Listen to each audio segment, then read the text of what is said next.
Oh, we started already, bro. Oh, do you see how they do me? Yeah, we chilling.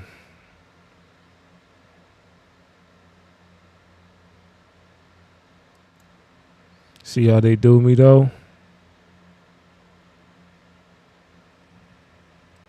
Y'all see that?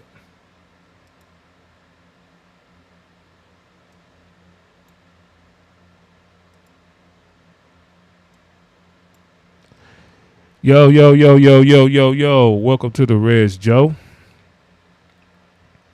Late night. Reg Flop House. That's what we're gonna call this. It's just a little show that I do in the nighttime where I just chill and kick it, man. I try to stay away from the trolls.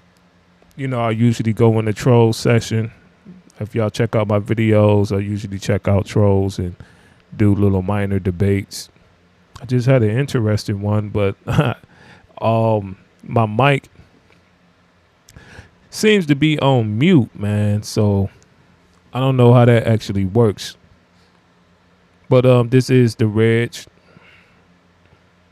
show.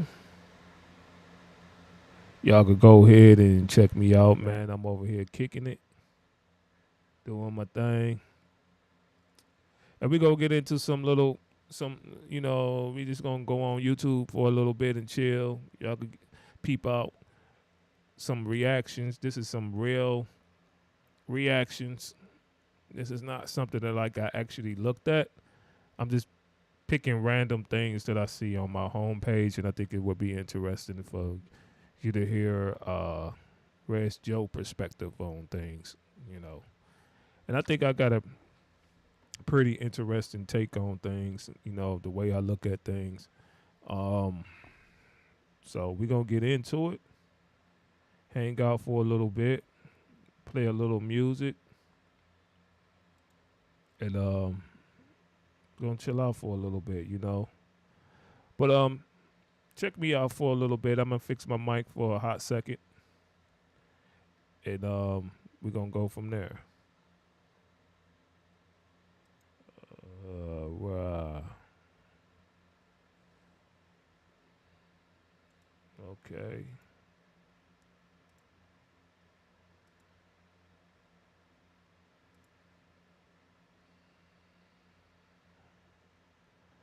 All right.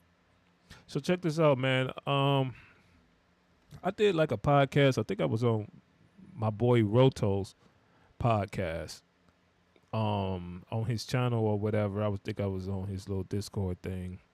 I was talking to a few buddies of mine, and we was pretty much laughing at some of the movies.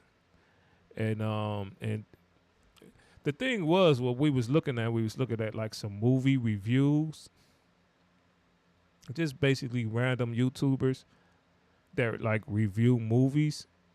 And what I found kind of funny was that these reviews that these guys have on a movies, it seems like they had their own like take on it, which that's fine with me, but they try to act like they take is like concrete.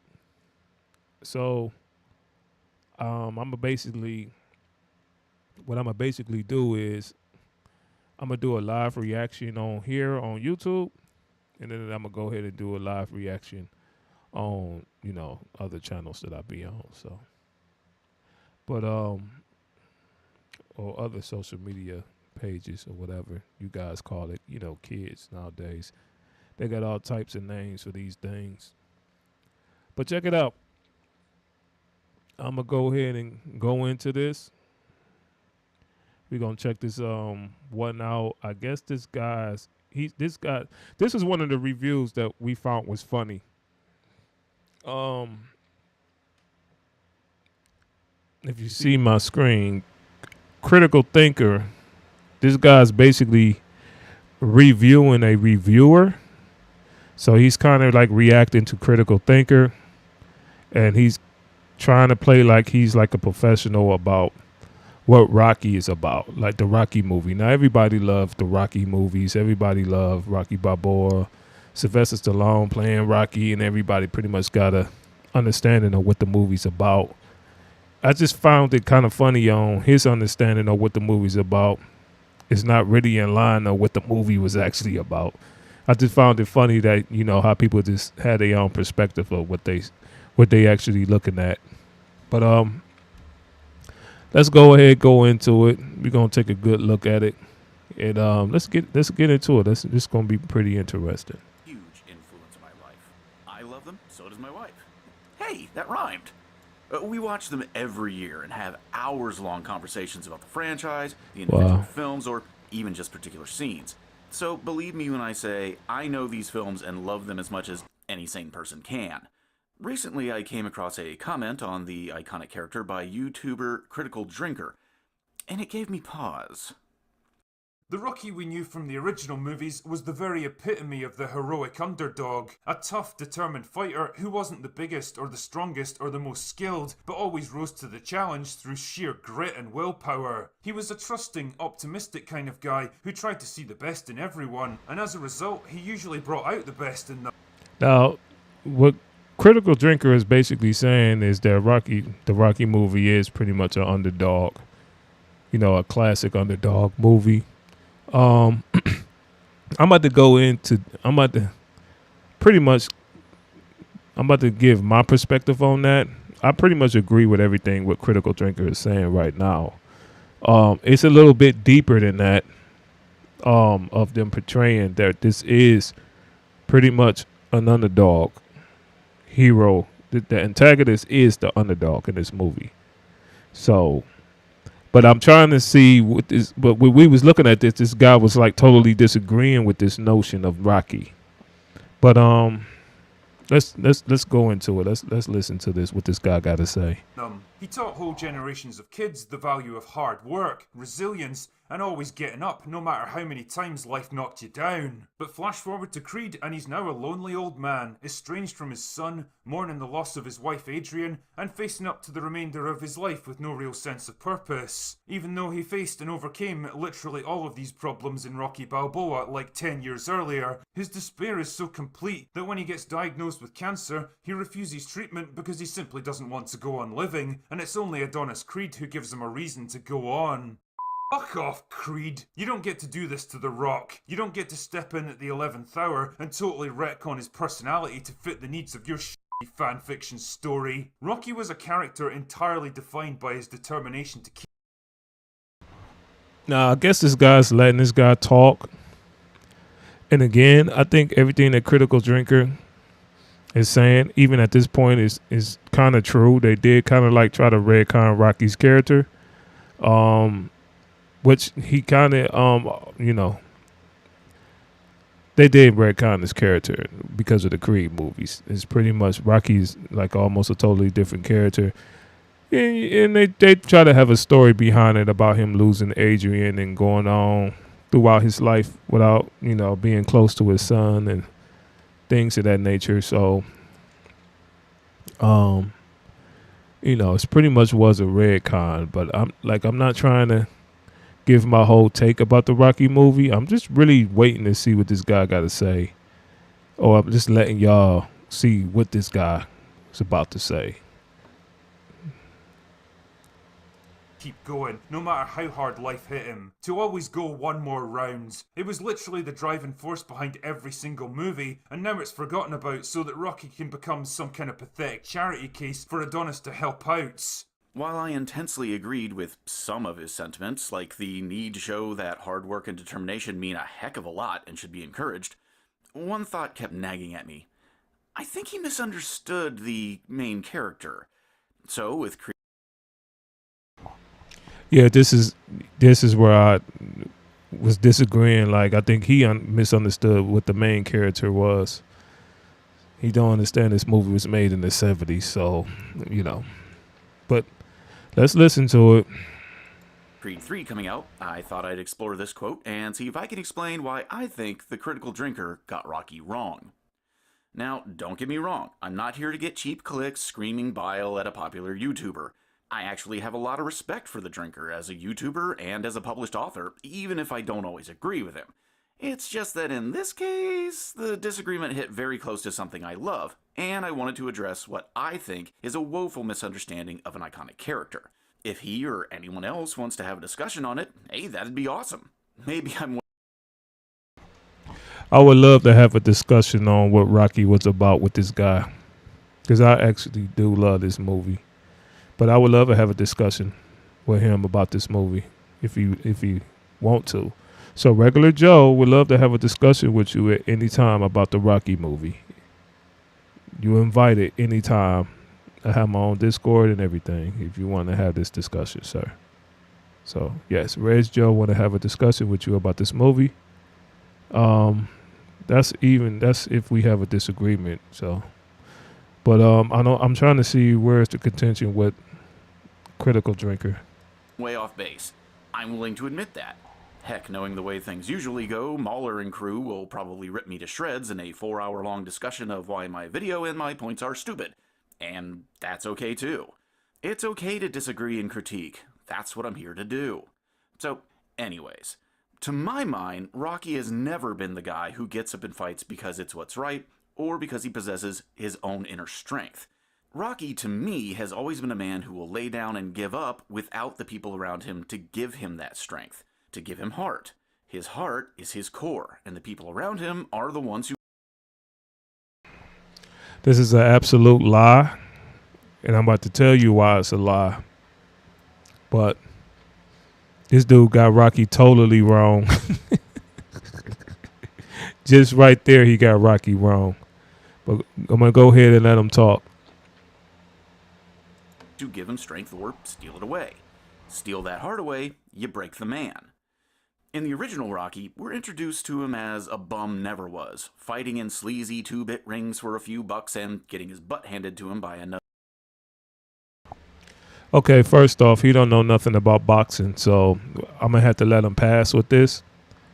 He wasn't a bum that never was. Rocky was a club fighter. He was fighting. He was unranked in the sanctioned body. He was a prospect or a club fighter.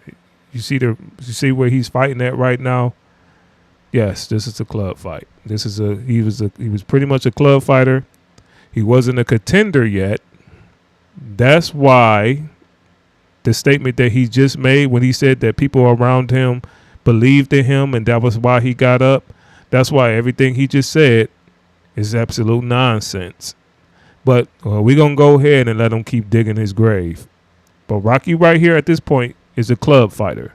He's still a club fighter until he fought Apollo Creed and became a contender.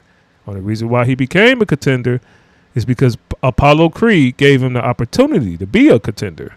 So nobody believed in Rocky. Nobody believed Rocky was going to beat the champion.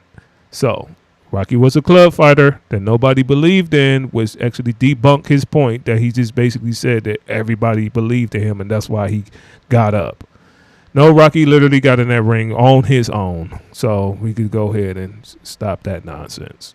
Another never could be. It's only by sheer luck and by reason of his own temper that he manages to pull out a last-second win. He's nothing, a nobody, reduced to breaking thumbs for a tin-plated loan shark, living in a sleazy dive and being mocked by pretty much everyone. His only real friend, if you can call him that, is Paulie, who is himself an abusive bum. Paulie's sister is the bookish Adrian, who works at the local pet store. For some reason, Rocky has a crush on her and goes to the pet store every day to tell her lame jokes and ask her out. When he's not doing that, he pretends to train at Mickey's gym, and basically he's got nothing to live for. This is not a man who gets up and fights against all odds. This is a man who has given up and accepted the odds that are stacked against him. When the reigning heavyweight champion Apollo Creed needs a chump to fill a card spot, they pick Rocky's name out of the register because of his stage name, the Italian Stallion. But here's where it gets really interesting. No, Rocky wasn't good enough to fight nobody like Apollo Creed. That's why he gave up. He gave up on his life.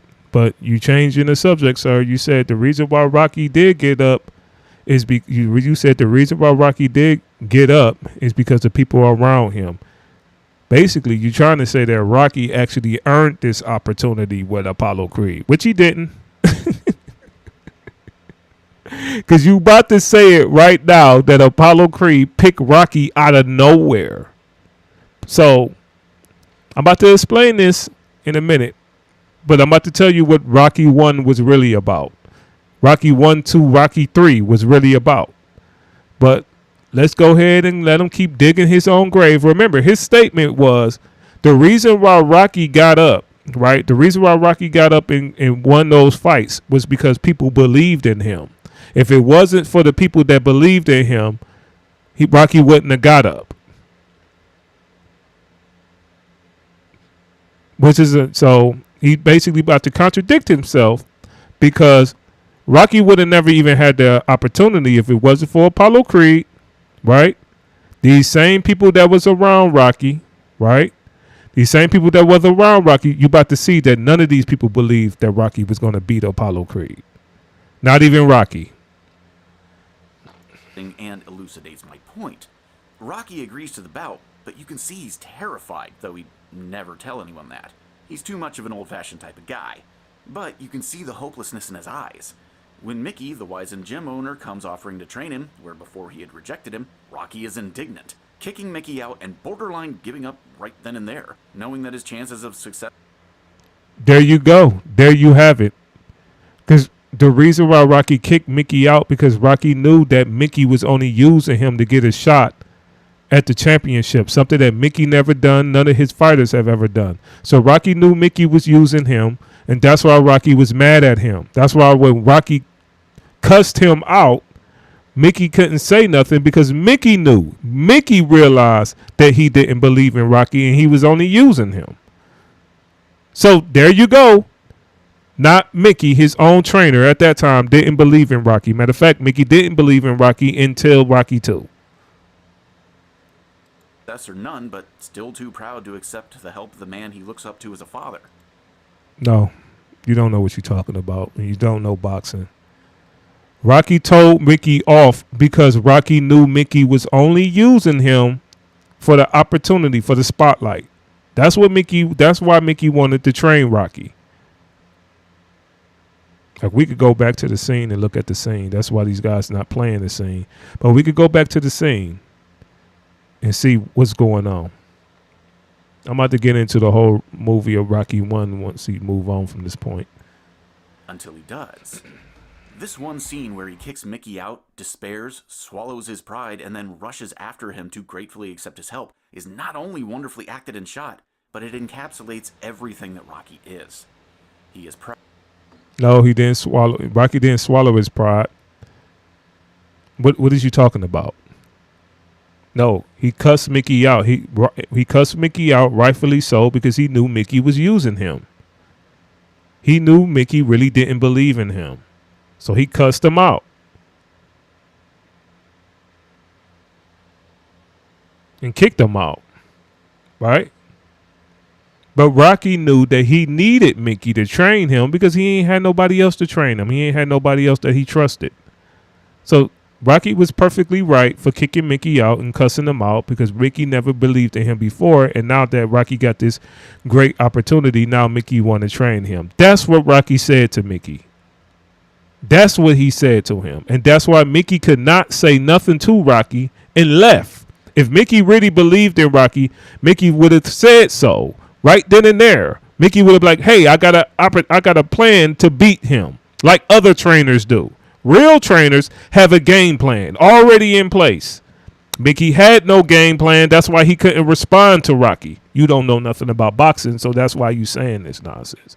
Remember, Sylvester Stallone actually studied boxing. He actually loved boxing.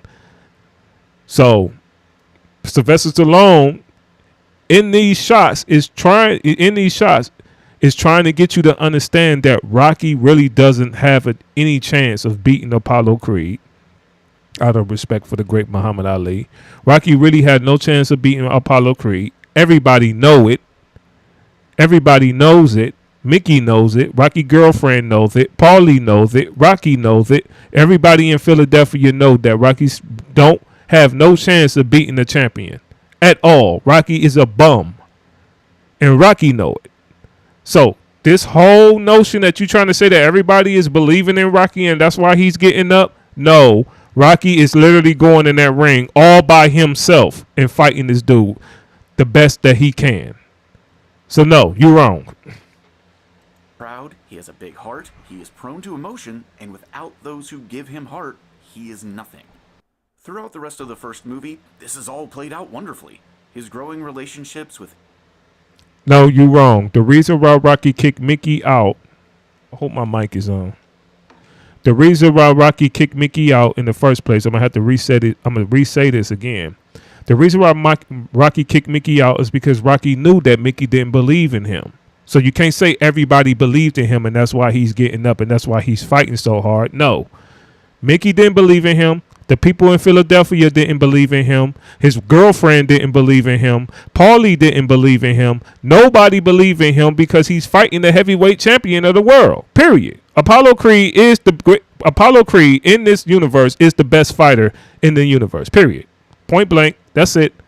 He's the best fighter in this universe at this time. Unless you're going to talk about Joe Frazier.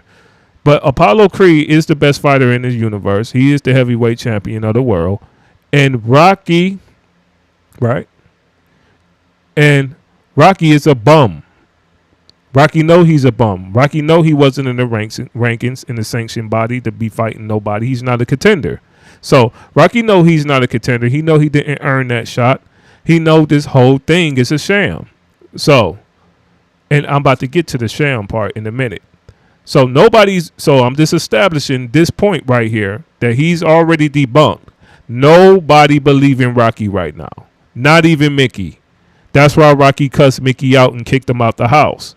Now, Rocky did swallow his pride because he knew he had nobody else to turn to but Mickey. So Mickey need Rocky and Rocky need Mickey in order to basically embrace this opportunity. So they just using one another. That's the situation that they are in. Not Mickey believing Rocky and he believe Rocky's going to win. No, it's Mickey using Rocky for this opportunity to basically train somebody to fight the champion, and Rocky using Mickey for the opportunity to basically try to beat the champion or at least be in a ring with the champion. So that's what's going on, sir. Nobody believed in Rocky. Nobody believed Rocky was going to beat the champion. Not even Rocky. That's why Rocky. Okay, I'm gonna not go there. Not in a minute. Adrian, Mickey, and Paulie give you a sense of the man more than his training montages do. He needs them, and they need him. To quote Rocky himself, they fill gaps. In the end, he... Oh, God. No, Rocky don't need them to train. You don't need people. You don't need a love life to train. What is you talking about, you idiot? Mickey did not believe Rocky was going to beat the champion. Not at all. And Mickey didn't say go have sex, go get a girlfriend so you could be a better fighter neither. None of that happened in the training montage. I don't know why these people just add stuff in the movie. Like the gaps that Rocky is saying that these people is filling in his life. This has something to do with his personal life. Remember, you're looking at Rocky's personal life and you're looking at his professional fighting career. Now, the gaps that Rocky is talking about that is being filled or fulfilled is things that's happening to him in his personal life. Do it have some bearings on his professional fighting career? You could probably say so. But his training and his determination alone, because remember, Rocky is going into this alone, into this situation alone, because nobody believe in him. Nobody believe he's about to beat the champion.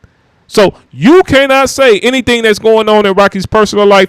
All of that is from Rocky's perspective alone. This is how Rocky is pumping his own head up. Nobody else is doing it for him.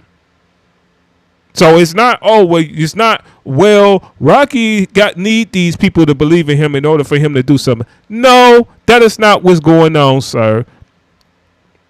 It's just that these people is filling the gaps in his personal life in order to keep him balanced, to make him happy. But none of this stuff had anything to do with his professional career. Rocky is taking the opportunity seriously. He's the only one that believe in him. He's the only one that believed that he's going to win this fight. Nobody else believed that. Nobody in his personal life believed that he's going to win this fight. Nobody, not even Adrian. does go the distance against Creed, not only because of his grit and inner strength, but because of those who gave him said strength. Because he has Mickey, Polly, an entire city, and especially Adrian, giving him heart to go one more. Nobody in that city, you didn't see nothing where the people in that city thought Rocky was going to win the fight. Nobody in that city thought that. What are you talking about? Look at Adrian right here. Do that look like somebody that believes Rocky's about to win this fight? It's clear in the movie that everybody thought Rocky was going to lose this fight. Everybody knew Rocky was going to lose this fight. The fight was a total sham to begin with. Everybody, the whole world knew that this fight was a sham. The whole world. The entire world. He believes in himself because they believe in him. No. Nobody believed Rocky was going to win the fight. At all. Rocky believed in himself because he was the only one that believed that he was going to win the fight. Not Adrian, not Mickey, not nobody. Dude. Not nobody in that city that they thought that Rocky was going to win that fight. Period. The only person that was worried of losing, the only person that was worried was freaking Apollo Creed because Rocky kept coming. That's what made the character of Rocky so great, because Rocky kept coming. Matter of fact, Apollo trainer even said it in the second movie. And when Apollo Creed was getting angry, this lets you know that the whole fight was a sham. Okay. Let me go into it now. Okay, I'm at 16 and 51 because he's pretty much done with Rocky 1. Let me lay out the whole movie of Rocky 1. Rocky 1, the whole movie, Rocky is a bum. That's what it's showing in the movie. I don't know why this dude going into all this other stuff. Rocky, far as the fight part, I'm just talking about Rocky's professional career. Rocky is considered a club fighter. He's a bum. He's a club fighter. He don't have enough wins to be a contender. He's not a good enough fighter to be a contender, to even be in the same ring with Apollo Creed. Apollo Creed is a world-renowned champion. Champion, sir. That's what Apollo Creed is. He's a world heavyweight champion. Right? Now,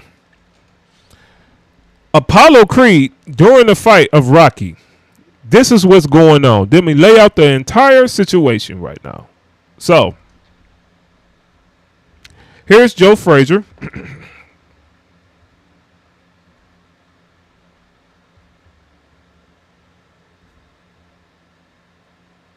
Joe Frazier is probably the second, and I wouldn't argue with you. Some people say that Joe Frazier is probably the second greatest heavyweight champion in the whole entire world, and I wouldn't argue with you if you make that statement.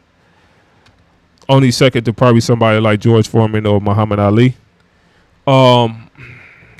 Unless you want to get really deep into the history of boxing and say somebody like Sam Lanford, who never got the chance because white bums like Jack Dempsey was scared to fight black fighters.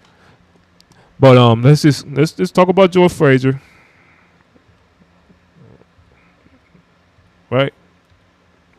So Joe Frazier at the time, this was in the 70s, this movie was made.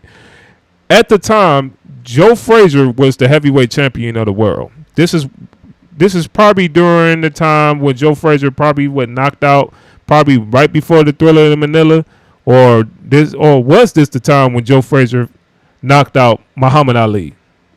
Right? So you got a cameo with Joe Frazier in there, pretty much telling the story of the movie. Right? We're gonna get into it. And it's further explaining the sham of the movie. So I want you to just go ahead and see this scene real quick before I get into this.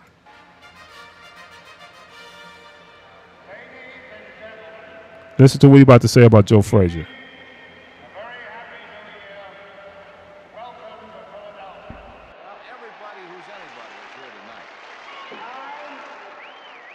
I'm the rock that makes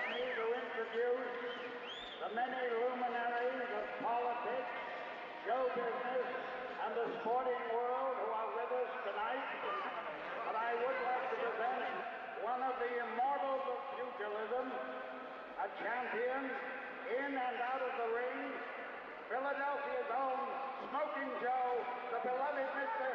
Joe Frazier.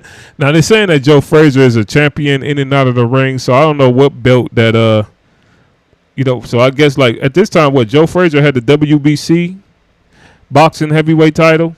So I don't know what belt what belt would Apollo Creed have in this fictional movie? Whether what the IBF title will be in this movie or something. The movie championship in this universe. So Joe Frazier is one of the champions. So I guess he the real champion that knocked out Muhammad Ali. But check what Joe Frazier is about to say to Apollo Creed.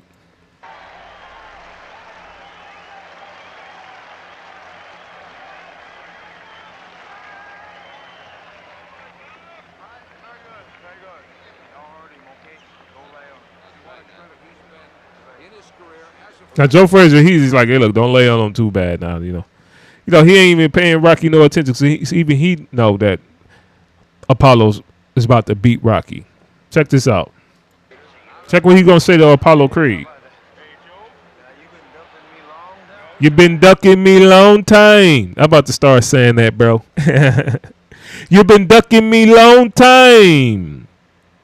Do that look like the heavyweight champion of the world, right? Just beat Muhammad Ali, by the way, right? The greatest heavyweight champion in the world comes in the ring and tell Apollo Creed that you ducking me. Long time. You fighting this bum and you ducking me, bro. Do this look like a scene where it's trying to explain that a whole bunch of people is believing in Rocky? Look what Rocky about to say. They in there playing Rocky like they must be friends. And Mickey like, no, Rocky, this is a sham, sir. But we about to just do your best. Do that look like Mickey? Look at this. Do it look like Mickey believe Rocky about to do something, bro? No part in this fight Mickey actually believe Rocky's going to do something. You've been ducking me long time. Look, Mickey having fun. Everybody having fun. Nobody's getting ready for the fight but Rocky. Rocky's the only one getting ready for the fight. Apollo's clowning with Joe Frazier. His trainer is happy. He's clowning. Everybody's clowning. Everybody's clowning and having fun but Rocky. Even Mickey. But this guy running around here talking about people believed in Rocky and they the ones gave him strength. Nobody in this arena believed Rocky was going to win this fight. Nobody in Philadelphia believed Rocky was going to win this fight. What is this dude talking about? Okay, man, I could go ahead and continue this story, bro. Okay, I could go ahead and finish it out right there. That pretty much proved everything that I was going to say. But check it out. The first movie was this. Rocky's a bum. That's what the movie is explaining to you. Rocky's a bum. He's not good enough. He has no business fighting Apollo Creed. But Apollo Creed wanted to make some money. But Apollo Creed didn't want to fight somebody like Joe Frazier. You hear what Joe Frazier said to Apollo Creed. You've been ducking me long time. Ducking me long time mean you've been ducking me for a while, bro. Why is you here fighting this bum that you met off the streets instead of fighting me? That was the interaction, bro. That's what ducking mean. Ducking mean that you supposed to be fighting me, but you fighting somebody else. Me and you is in the same weight class. This is the fight that everybody want to see. Me and you in the same weight class. We in the same division. We contenders. I'm a champion. You a champion. That's unify the titles. But instead of you unifying the titles or fighting the number one contender, you fighting the bum, which makes this fight a sham. Nobody believes you're going to lose. This is a tune-up. So Apollo Creed said, "You next, Joe. This is a tune-up. You next, Joe. You next, Joe. You've been ducking me long time. You next, Joe." When he said you ducking me long time, what Apollo Creed say? You next, Joe. That he already looking past Rocky. So he definitely underestimated Rocky. Well, he didn't underestimate him because Rocky really is a bum. He really is not as good as Apollo Creed. He really had no business in that ring with Apollo Creed. I don't care how much Adrian think Rocky's going to win. Rocky was not supposed to win that fight at all. I don't care how much Mickey trained Rocky. I don't care how much Adrian think he's going to win. I don't care how much he cry. I don't care how much Paulie screams. There's no way if Rocky didn't have the determination on his own, if Rocky didn't have to believe in himself on his own, there is no way Adrian or Paulie or Mickey is going to believe so hard that Rocky's going to believe in himself to beat Apollo Creed, because Apollo Creed is way more talented than Rocky, which Rocky 3 basically explained. Because Rocky has no talent in boxing.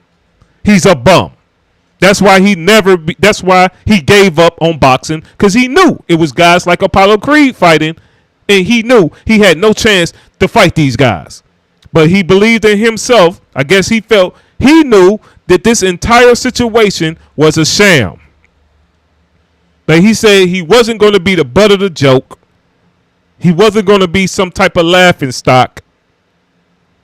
And he made sure that he did not give up in that fight.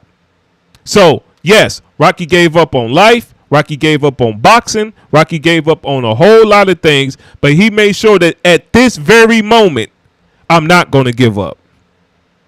I'm not going to sit down on this fight. Rocky did that. Not Adrian making him do that. Not Mickey making him do that. Not Paulie making him do that. Not his life making him do that. Rocky decided that he was going to do it himself. He decided that he wasn't going to stay down. He decided that he was going to take the fight to Apollo Creed, a fighter that's a heavyweight champion that's way more talented than him. Somebody that he ain't had no business being in the same ring with. So stop trying to take the smoke away from Rocky. I hate when clowns try to give other people praises that they shouldn't get. Try to talk about people on the sideline doing something for athletes. No, when the athlete get on the field, or when the athlete get on the court, or when the athlete get in the mount and the athlete get in that ring, he get in that ring and he get on that court by himself, sir. No, his wife cheering and screaming ain't going to do nothing for him. He have to go in there and decide that he's not going to fall down. He's not going to stay down. Clown. You just never been an athlete in your life, and you don't know nothing about boxing. You just running your mouth. That's not what this movie about. This movie is about Rocky deciding that he's not going to be a clown and he's not going to be the butt of a joke because some clown is ducking another fighter and want to basically have a tune-up. Rocky decided that he wasn't going to be a tune-up today.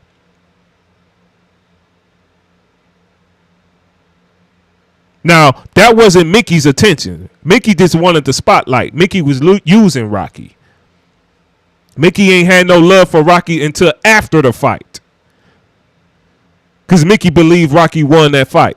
Mickey seen how hard Rocky worked to win that fight.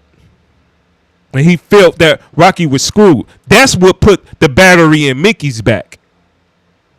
See, Rocky put the battery in his own back when he got to the fight. Rocky didn't believe he was going to win that fight until he got in that ring. And he decided, you know what, I'm not staying down. These guys not about to embarrass me today.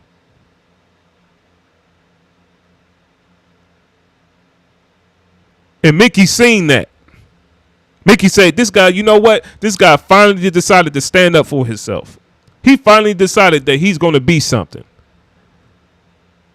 And then the day he finally decided that he's going to be something, they're going to take that away from him.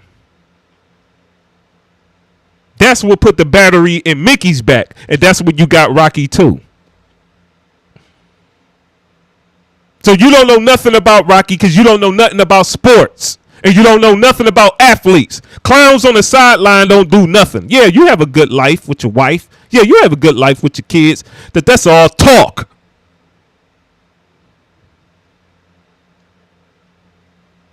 You have to decide once you get in that ring that you're going to be great. You have to decide when you get in that ring that you're not going to be a tune-up or a butt of a joke because some clown don't want to fight another champion. And Apollo Creed was a clown in this. Matter of fact, let me go to it. This dude don't know nothing about boxing, man. I hate people that sit up here trying to run their mouth and talk about people on the sideline doing something for somebody that's getting in the ring. Adrian ain't never got punched in her face a day in her life. But hold up. Let's get to it. This them clowning Apollo Creed because the whole world knew that this fight was a sham. Since he think that people believed in Rocky. Hold up.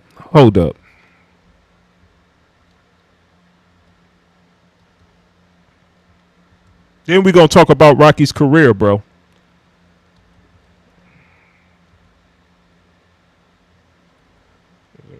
Apollo Creed.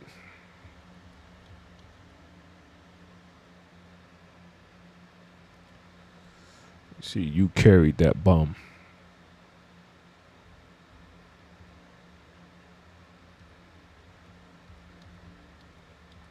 They thought Apollo Creed carried Rocky in a fight. Now this guy don't know nothing about boxing, so he totally missed this part. But people thought people was writing Apollo Creed letters, and they thought he carried that. Hold on, check this out. This Apollo Creed bitching about having a rematch. Apollo Creed felt. Assortment of delicious and nutritious gummies. We're the Ghostbusters. It's our job to protect the city. All right, Check this out. that was cool. We might be looking at an army of ghosts. Check this out. Because there's still a lot of people out there that think he won. There's a lot of people out there. Look at this. I don't know about anybody else, but as long as I'm going to be promoting this fight myself, I want a lot more pressure put on for the match. Apollo knew he was supposed to wash him. Now these other guys, like, listen, his trainer is like, look, man, that guy, man, he kept coming. He wasn't trying to take no L, man. He's not no normal tune-up. Remember, Apollo won all the championships. Apollo is a decorated fighter. He's trying to go ahead and be on easy street, right? Apollo's rich. He got everything he want. You know, Apollo, he's trying to be on easy streak. He ain't, you know what I'm saying? But now this put a battery in Apollo's back. He like, this dude, he really think he beat me. People out here thinking this bum, he had no reason even being in the ring with me. And this is the anger of Apollo Creed. This is the anger of a talented fighter. This dude had no business in the ring with me. I should have knocked him out in the first round. This clown actually got up, bro. I'm really pissed off right now. You said that's Apollo Creed. Apollo Creed, people didn't actually believe that Rocky won the fight. No,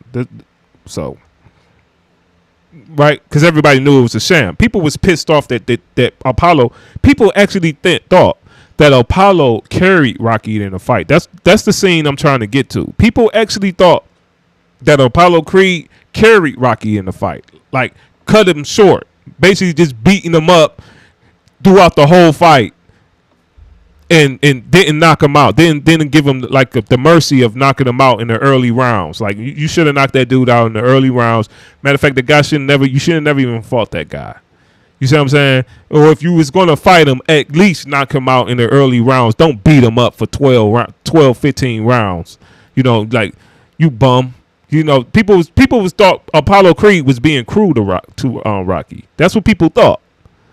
But Apollo Creed is getting pissed off because Apollo, like, these people actually think I carried this dude. I was really trying to knock this dude out. I'm really gonna destroy him now. I didn't even train for this fight. I'm really about to kick this dude ass now. I'm about to knock his head to the fucking moon. You know what I'm saying? That's how Apollo's thinking. Like, I'm about to destroy this dude, and everybody that comes after him, I'm destroying them. That's the mindset Apollo's on right now. Cause he tired of it now. But Apollo's trainers is like, no, this dude is different, man. This dude, you probably could beat this dude, but it's not gonna look good, bro. This dude right here, man, it's something about this dude. He was not taking no L that night. Now, they got this from a real fight that Muhammad Ali actually had with this white boy, and everybody gave this white boy all these props. The white boy just wasn't falling. Like, the white boy just was like, man, Muhammad Ali is not about to, like, he's not about to do me like he did these other guys. Now, this is a time when Muhammad Ali was knocking everybody out. Muhammad Ali was just styling on people, just making people look bad in the ring. And this white boy is like, look, you hit me, I'm hitting you back. You know, you probably gonna knock me down, but I'm not staying down. You know, I'm not even gonna make make you look good in this fight. This fight about to be ugly, bro. This is gonna be an ugly looking fight. You gonna fight my fight. I'm not fighting your fight. And Muhammad Ali gave the dude props. Like, look, man, hey, that dude was not giving me anything. Whoever this guy is, he was not giving me. He just was not taking the L. He wasn't on taking no L's at all. And that's what Rocky was like, look, I had enough. People is not about to make fun of me in this fight. This guy is not about to make me look bad in this fight. And Apollo Creed is like, this dude got the nerve to stand up to me. And that's what's going on. Why go after Bell? Because there's still a lot of people out there that think he won. There's a lot of people out now there. the trainer's like, why are you trying to fight this dude again? What, you giving this bum a rematch? You are look. There's a title back there. This is a real heavyweight title. So I guess this is the WBA title, the Ring Magazine title. Oh. This is a real title. He like, man, people think he won. Nah, people didn't think he won. Me having a fight fixed, accusing me of being a fake. Right? See, accusing me of having a fight fix. That's what he really mad about. Assaulting my kids at school. That's why. You want to hear the truth? Look, they making fun. You see this? They making fun of his kids in school. So would they make fun of Apollo kids in school if see, this is why I said Creed could have been because the movie Creed was stupid. Like, they tried to play like Apollo had well, the movie only showed that Apollo had only a daughter. Apollo had multiple kids with his wife. Like, so they could have just said Creed was his son. Like, they just destroyed Apollo's legacy and say he was cheating on his wife, bruh. Like, come on. They just do anything to screw this. Like, he had kids. You could have just said he had a son and a daughter. Yeah, I want to hear the truth. The truth is that last time he was damn lucky. Now he's all finished. He's been hanging around doing nothing for 6 months. Any trainer worth anything wouldn't have nothing to do with it. Right. I say, let's go after some new meat. Forget this bum. See, he know he a bum. Is he calling Rocky a contender? Is he calling Rocky some type of champion? Is he say, man, this dude Rocky, man, you know what I'm saying? He like, man, look, this dude ain't even fighting no more. Like, this dude, man, he just hanging around. No trainer. We already blackballed the trainers. You know what he mean by that. We already blackballed the trainers. Ain't no trainers about to train him. Like, why is you even trying to fight this dude? You know, what is you doing? Like, you should be training right now for Joe Frazier, the biggest fight. That's your money fight. Your money fight is Joe. Why is you over here trying to fight this bum? What is you doing? You about to get this bum a rematch? Let you know that fight from the very beginning was a sham. But this guy talking about people believed in Rocky. Everybody believed in Rocky, and that's why Rocky got up. That is the dumbest stuff. They're like, what is you talking about? Listen, guys that don't know the sport should not review these movies. because they don't know shit about the sport. Now, Sylvester Stallone knows about the sport. This is actual politics that goes on in boxing. This is how fighters actually think in boxing. So Sylvester Stallone have a great understanding about how boxers, how fights is made, how to formulate fights, how boxers think, how sometimes they don't be thinking straight, on a fighter basically running a sham fight, a tune-up. Like, that's what this was. This was a tune-up fight. Rocky wasn't supposed to win. Nobody thought Rocky was going to win. They were just happy that Rocky had the opportunity to fight the heavyweight champion. That's what it was. Not no, oh, I believe in you. I just got my hands folded. I believe in you, and I just think you're gonna win, and I just hope, and I hope you get up when you get knocked down, and Rocky, and then Rocky see that, and then he has some mysterious power, and he gets up. Nigga, what is you talking about, dude? No, Rocky got up on his own. He said, today, I'm not about to be an idiot today. I'm not about to be the loser today. You're not going to make fun of me today. No, everybody's going to look at this fight and they're going to say, that guy was fighting. You ain't going to make me look like a loser today, bro. That's what happened. Rocky was like, I'm not having your shit today, Apollo. And Apollo don't like that. See, Apollo was being a bully. That's what this is about. Apollo was being a bully. He tried to pick on some guy that he knew he can beat, and that guy was like, "No, you're not gonna make me look bad today. You're gonna fight me. You think I'm not gonna hit you? No, I'm gonna hit you, and it's gonna hurt. I'm gonna black your eye, bro. No, you gonna knock me down, but I'm getting up." That's what happened. And everybody in the arena that was going to laugh at Rocky seen that. And they got mad at Apollo because, see, that's how it usually be with bullies. They got mad at Apollo. They said, you know what? This fight really was a sham. He really didn't have no business fighting Rocky. Joe Frazier right here. Yeah, Rocky, get up. Beat this bum. Because he tried to pull a fast one on us, and we paid all this money. Now we want to see him lose. Because he tried to pick on somebody. He knew you wasn't ready to fight him. Yeah, that's what he get. And that's what everybody told Apollo in them goddamn letters. Then some people was like, you know what, this fight was goddamn fixed. I wasted my money on this shit. You carried this bum. You a cruel bastard. You sat up here and beat this dude up for 12 rounds. Or 15 rounds. This was in the 70s. They had real championship rounds. You beat this dude up for 15 rounds. You really is a piece of garbage. You couldn't knock that dude out in the second round. You really is a bully. I'm glad he blacked your eyes. You think I beat him the last time? Do you? You got the decision. Man, I won, but I didn't beat him. What are you afraid of?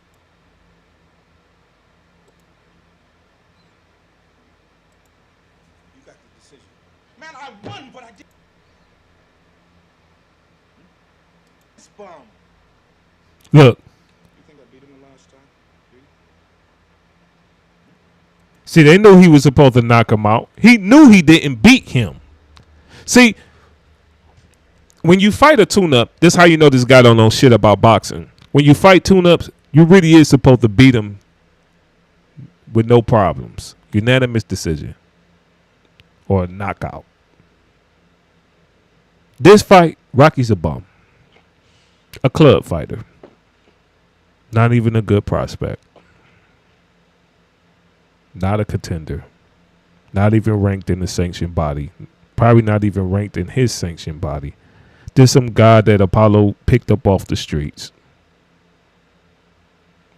and gave a name. Remember, Apollo gave Rocky the Italian Stallion name. Apollo did that. Gave Rocky a name. Put him in the main event. And he was supposed to beat Rocky ass. He was supposed to ride off in the sunset and go on to the next bum. Probably do that for a few more fights and then do the big fight with Joe Frazier. beat Joe Frazier, be the unified champion, fight a few more bums, and retire and ride off in the sunset. That was Apollo's plan of his career. Rocky was just a stepping stone. Nobody believed in him. There was only one person that believed in Rocky. It was Rocky. It was only one person that was saying, not today. Rocky. It was only one person that said, you know what, I'm not about to get made fun of today. Rocky. It was only one person that said, you know what, I'm gonna take the fight to this guy. It was Rocky. Not Mickey, not Adrian, not Paulie. None of them thought Rocky was gonna do what he did in that ring. Only Rocky. And it wasn't because of Adrian. And it wasn't because of Paulie. And it wasn't because of Mickey. It was because of Rocky. Rocky decided that he wasn't going to look like a fool today. Rocky decided when he ran his ass outside to go get Mickey, the scene that guy brought up, when he ran his ass outside to go get Mickey to train him, he decided at that very moment, he's not about to do this to me. I'm about to train.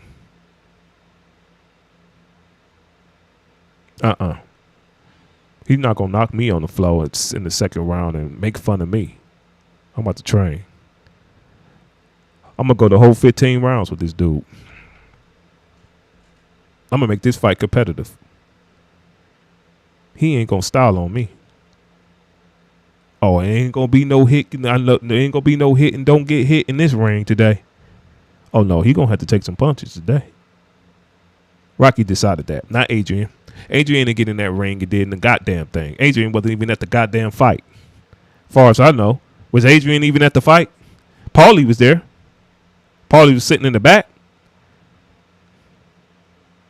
No, Rocky got in the ring by himself. Rocky believed in himself by himself. Rocky did it for Rocky. Rocky didn't do it for Adrian. I don't know why you keep saying that nobody believed Rocky was going to win the fight, not Adrian. So,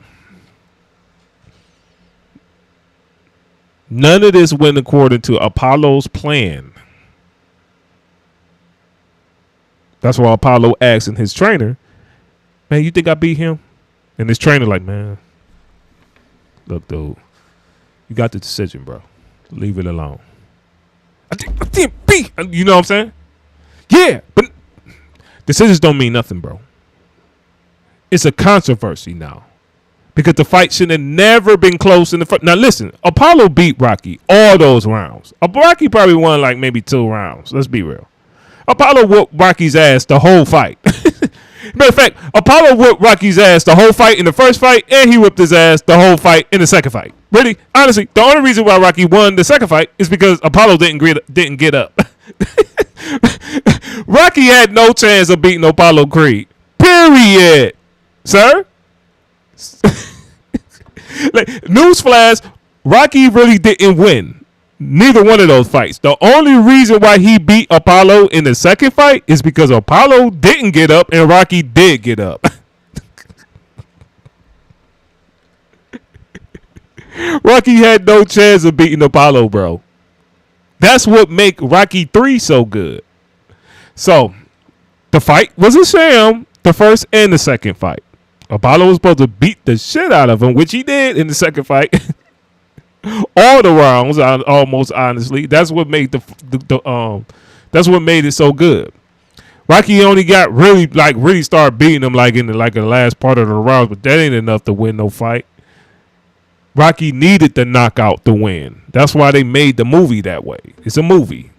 This don't happen in real life. So so these guys know it. These guys know, like, look, man, this not no normal tune-up. You keep fighting this dude gonna keep getting good. he gonna get good enough to beat you. Because, see, it's about styles make fights. And the reason why they say styles make fights is because in a fight, it's a certain chemistry in a fight. And the more that you fight a person, the better the fight is going to be, because now you know one another. You know one another good enough where you just tailor made for each other. The classic example is the classic example is what? Mickey Ward and Gotti. These guys had 3 unbelievable fights because styles make fights. They know each other. You know, Mickey Ward had a lot of good fights, honestly. But, you know, that's a fight everybody loves. So, but honestly, Gotti was way better than Ward. You know, Gotti was way better than Ward. But Ward was just like, you know what? I'm not letting this guy beat me. I took a lot of losses. I'm not taking this loss. I'm not letting this guy beat me. And Ward took that attitude with pretty much all his fights. Because a lot of the guys Ward was fighting, Ward was not better than them, not more talented than them. He didn't have more talent than them at all. But Ward had the mentality of, I'm not going to let these guys destroy me. I'm going to come in this ring. He's going to hit me and I'm going to hit him back. He's not going to outbox me. He's going to have to fight me. He's going to fight my fight. And that's what Mickey Ward did. So this is kind of like that type of attitude. And Mickey Ward usually get rematches all the time. So it makes the fight real good. Rematches make the fight better. Like the first fight is supposed to be like an introduction. Then you get a rematch, and then you know both of the fighters know each other better now. Now you're seeing a strategy of fighting. You know, they need to start bringing rematches back in boxing. I think Terrence Crawford and Errol Spence need to fight each other again. That would be a great rematch. And I would like for Errol Spence to win that fight. Because then the third fight, right? Then the third fight will really be good because now they both know each other. They both know each other's strengths and they both know each other's weaknesses, right? So they will really be good. You know, it's nothing wrong with losing the fight. This is what's wrong with boxing. Boxers think something is wrong with losing. They think if they lose, their career is over. Sometimes when you lose, your career is just beginning, right? That's where the classic fights come in at. But this situation, these guys knew they were supposed to beat Rocky. It wasn't supposed to be a rematch at all. Rocky forced these guys into a rematch, actually. That's what's going on. And Apollo know it. Apollo know he cannot walk away from this fight. You got the decision. Man, I won, but I didn't beat him. What are you afraid of, Tony? Honest? Yeah, honest. Look.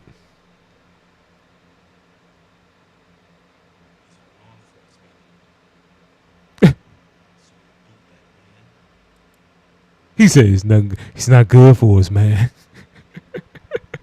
I love Rocky, bro. But check this. He said he ain't good for us, man.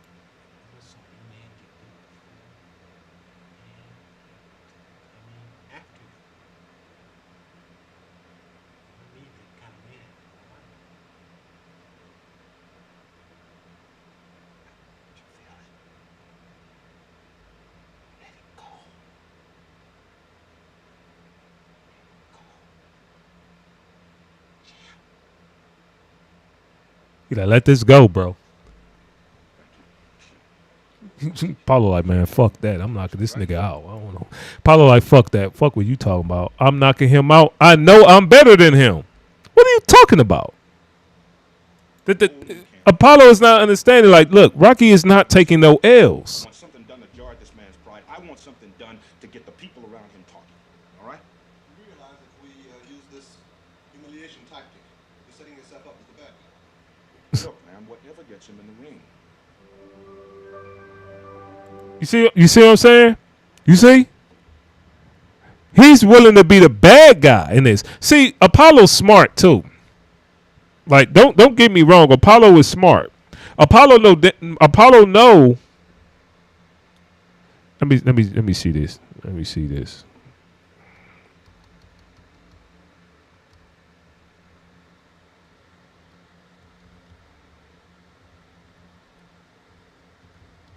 I think this is it right here. Yup, this it. This it. Now check what they about to say. This is the second fight. This is after the fight. This is after the fight. Check this out. You probably can't hear it, bro. You probably can't hear it, man. All right, let me do this real quick so you can read it.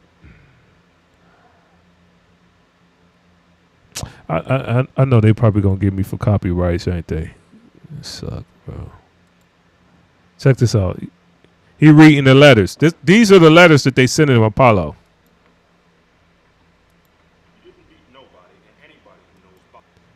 He said, "You listen. You didn't beat nobody and anybody who knows boxing. See, you see, nobody believed that Rocky was gonna win this fight. What is this guy talking about, y'all? Look, they said the fight is fixed, bro. Apollo is getting pissed off. Everybody thought that the first fight Apollo and Rocky had was fixed. They thought Apollo carried him in the fight. I told you that. Look, here's the proof. You call yourself the champ. You're a fake. The fight was a fake. Go kill yourself. Because they know Apollo was being a bully, bro. This is Apollo's wife, by the way. Looks nothing like that chick on Creed. But check this out. Remember, Apollo got kids. He got kids. You don't see none about Apollo cheating on his wife and none of that stuff in none of these Rocky movies. He got kids. So they could have easily just said that Adonis, whatever that kid name is, or whatever Michael want to be, they could have just said that was just one of Apollo's kids.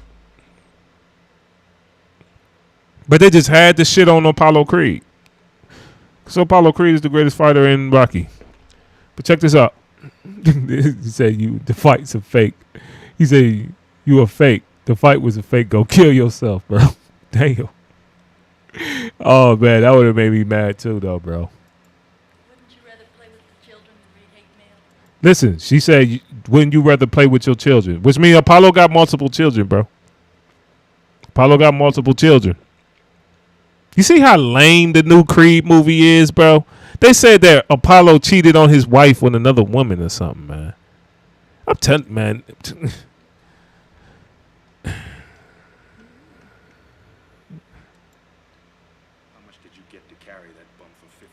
He said, how much money?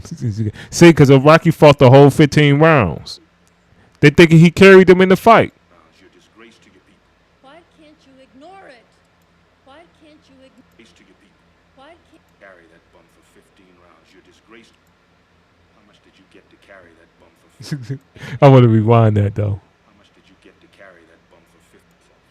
Wouldn't you rather play? You call yourself the champ. Look, this came from London. He said you a fake. The fight's a fake. Go kill yourself. Damn. You're a fake.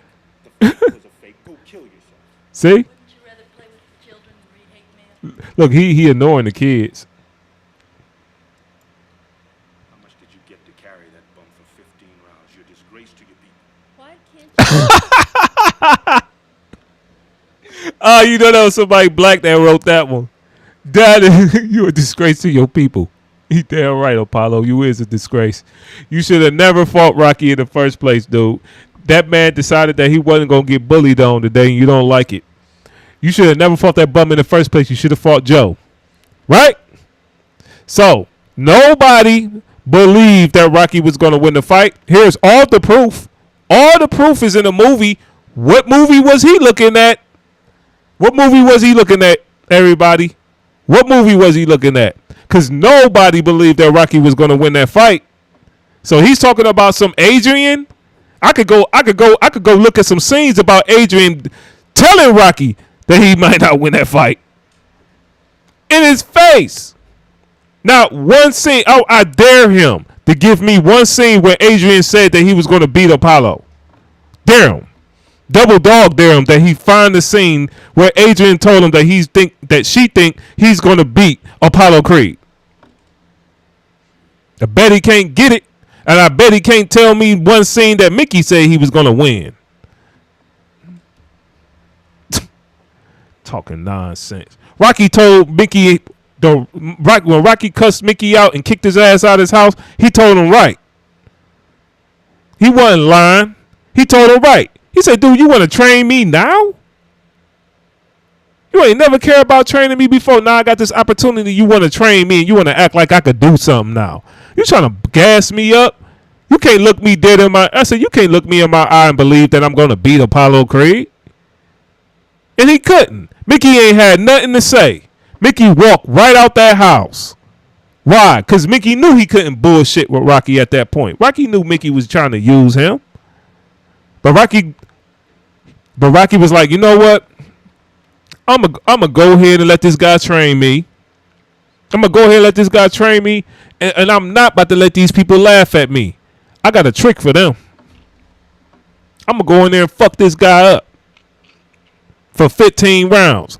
He knocked me out. He may knock me down, but guess what? I ain't staying down. That's what happened. That's what you seen in the movie. You seen Rocky saying, I'm not going to be a lame today. That's what you seen in the movie. What would have been lame if they say, oh, Rocky got up because Adrian was praying. No, Rocky got up because Rocky wasn't on that bullshit. He knew this whole situation was a sham. But he was like, you know what? I'm not about to be the butt of this joke. Apollo didn't like that. Because Apollo ended up being the butt of the joke. You hear the mail?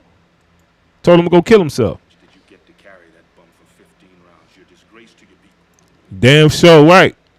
He is a disgrace to his people. We don't carry bombs. Why can't you ignore it?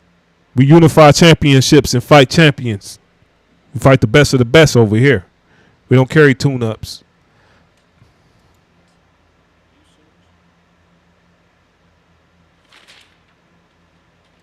He know he was on some bullshit. Ain't nothing for him to get mad at. Fuck him.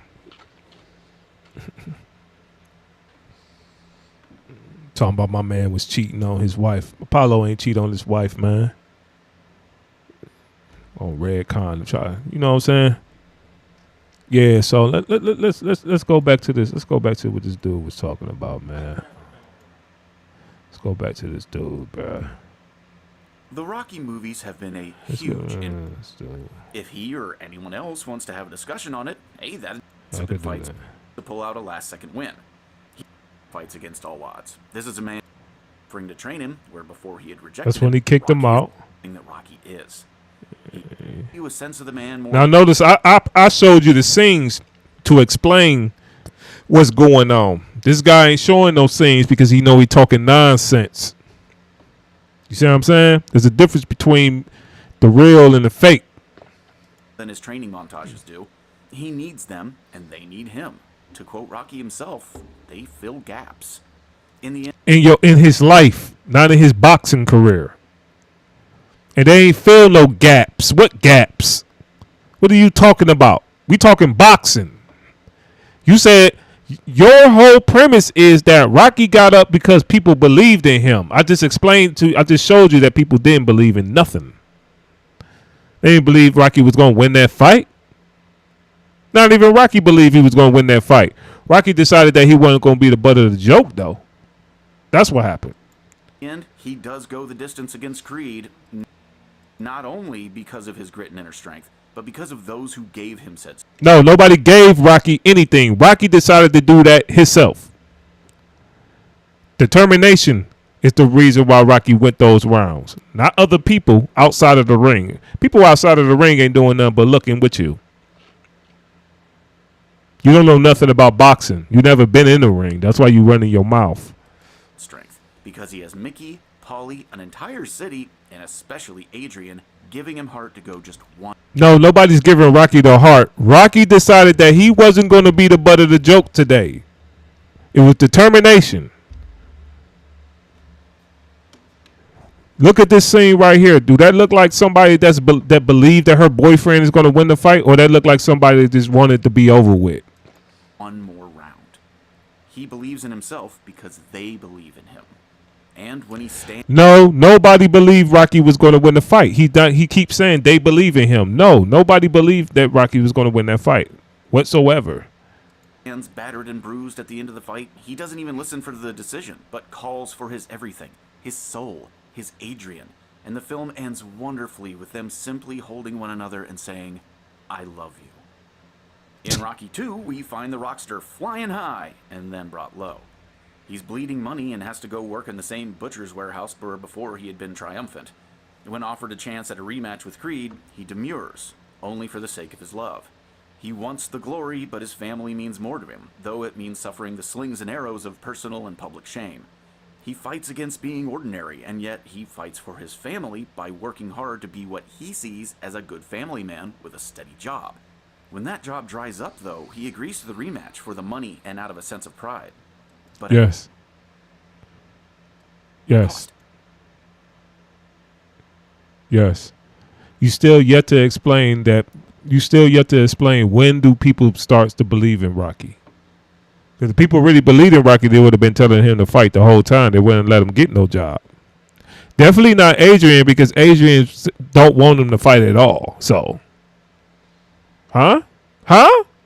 I thought people believe in Rocky. They think he could be the champion. He could beat Apollo. Huh?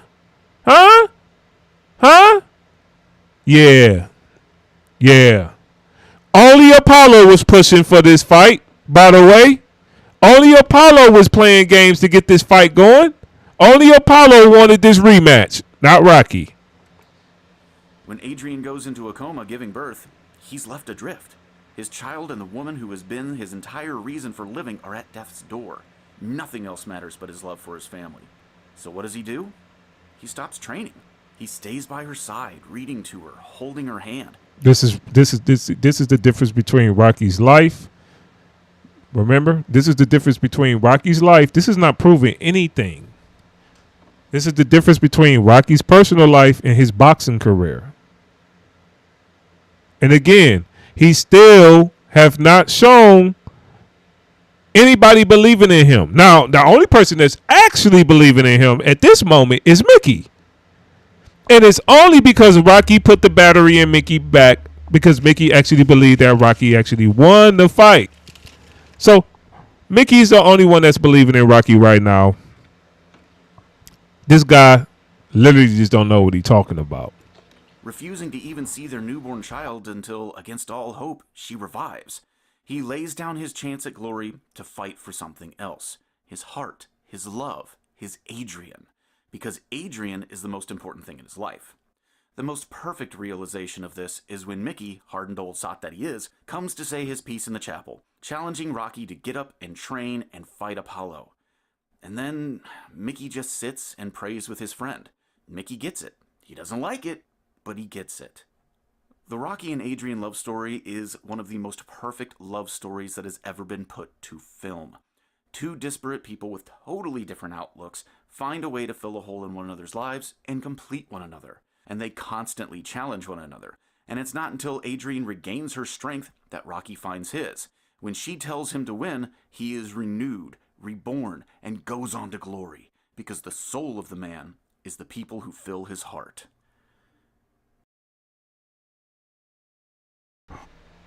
Everything he just said out of his mouth is absolute nonsense.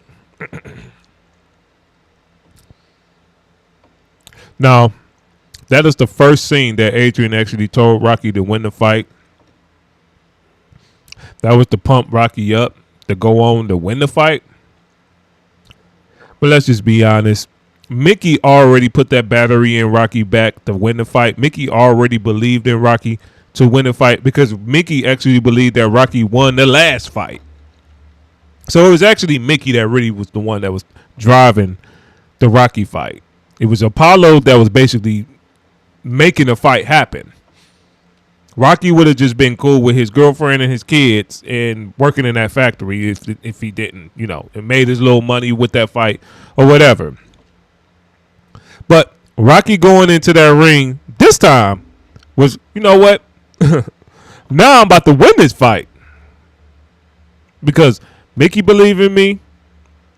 Adrian, my girl told me that I want you to win. So now I'm about to win the fight. But Rocky is the one at the end of the day that made that decision to go in there and try to beat Apollo Creed. Now, look, check this out. Rocky didn't really, only reason why Rocky won that fight is because Apollo didn't get up. Let's just be real. So it's not like Rocky went in there and actually like beat Apollo. And it is in Rocky, even though he did. He has that heart stolen away. Rocky 3 is often forgotten, and perhaps the drinker forgot this film and its message. In this film, Mickey dies. Spoilers! Mickey had been protecting Rocky from true hard fights, and when Clubber Lang comes along with a real challenge, Mickey pushes him off, knowing that Rocky has become comfortable and lazy with easy victories. You see, Mickey has given The Rock all he has, and knows that his protege no longer hungers for the fight. Rocky has become complacent. His family and friends have become complacent. There is no reason or urge to fight, and so Rocky, not having anyone to truly drive him once Mickey dies, falls into and is unable to climb out of a hole of despair. Not even Apollo Creed can shake him out of his apathy. Essentially, he lays down to die. Until Adrian, his one true love, comes to him and slaps him back into life. She believes in him. She is unshakable in her support of him. And if she... Didn't I tell you this dude? Didn't I tell you this dude was going to sit up here and try to play like these sideline characters is so important, bro, in boxing? This guy know nothing about sports. Here's what Rocky 3 was about. Okay. Rocky 2. Rocky 2 was more about Rocky's personal life after the sham. Now, the rematch is the real fight. Apollo's about to take this fight serious, right? So, Apollo's about to go in here and try to beat the shit out of Rocky. You know what I'm saying? Apollo's about to just do him dirty. So, Apollo's pushing for the fight, right? But these trainers don't want the fight. Because the trainers know Rocky is not some bum. So, Apollo is still looking at Rocky like he's a bum. And the trainers is like, look, man, this dude not good for you. Styles make fights. This guy is really not a bum. This guy's not good for you. Because you think he's a bum. But he's not a bum. Apollo didn't understand that until he got in the ring the second time with Rocky. So, Rocky in Rocky 2 was about Rocky believing in himself again. Rocky had to balance his personal life with his boxing career. Right? And what Rocky 2 was basically explaining is what's more important. Is your family more important? Or is it the glory? Is that more important? So Rocky had pretty much had his priorities already straight. He said, hey, listen, I would sacrifice my glory in my boxing career for my family. That's all what was being explained there. That's what Rocky 2 was about. Rocky 2 was about Rocky putting his family before his boxing career. He just so happens that his wife did wake up, and then that put the battery back into his back. So the movie was really about Mickey having a battery put in his back to train Rocky to actually be good enough to beat Apollo, because now Mickey finally believe in Rocky, right? And it was about Rocky, the choices that Rocky made between his family and his boxing career, which would be his glory, and he picked his family. Right? Now, Rocky could have trained. Like, I don't know why wouldn't he train. But Rocky could have trained. But Rocky was so devastated that his wife was in a coma, it makes sense. So he prayed and he prayed and he stayed by his wife's side. He chose his family over the glory. Then when he made sure that his family was okay, then he decided that he wanted to go ahead and fight. Not only fight, now he got the battery put in his back with his trainer and with finally Adrian telling him to win, even though she ain't go to the fight. So he goes on, fights Apollo, really get his ass kicked, and then he wins at the end of the fight. So That's what happened, and he screamed, "Adrian, Adrian!" So Rocky 2 is pretty much a love story, honestly. Like he said, it has nothing to do with what the fuck he's talking about. I don't know why he keep on talking about somebody's like, oh, it's only because of this. No, Rocky decided that he was going to win that fight. Now you could say that Adrian gave him inspiration. You could say that Mickey gave him inspiration because Mickey finally believed in him. You could say that in Rocky 2. But that's all you can say. Honestly, Rocky decided when he got in that ring this time, not only that, not only he pretty much did the same thing. Like, not only I'm not going to be made fun of, I might go on to win this fight. That's what Rocky did. So Rocky went on and won the fight. Finally got that confidence in himself to win the fight. Now we go into Rocky 3. Rocky 3. Now remember, Rocky 1, Rocky 2 is the fight, the whole fight between him and Apollo Creed is a sham. It's just a sham. Rocky is supposed to be a tune-up. He's not supposed to win the fight. Rocky is supposed to be a tune-up to Apollo Creed to pump up the showdown between him and Joe Frazier, pretty much. So we get to Rocky 3. Rocky's the heavyweight champion of the world, and Rocky is fighting all these tune-ups. He's doing the same thing that Apollo Creed was doing. The same thing Apollo Creed was doing. I guess this sanctioning body is weak.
Yeah, where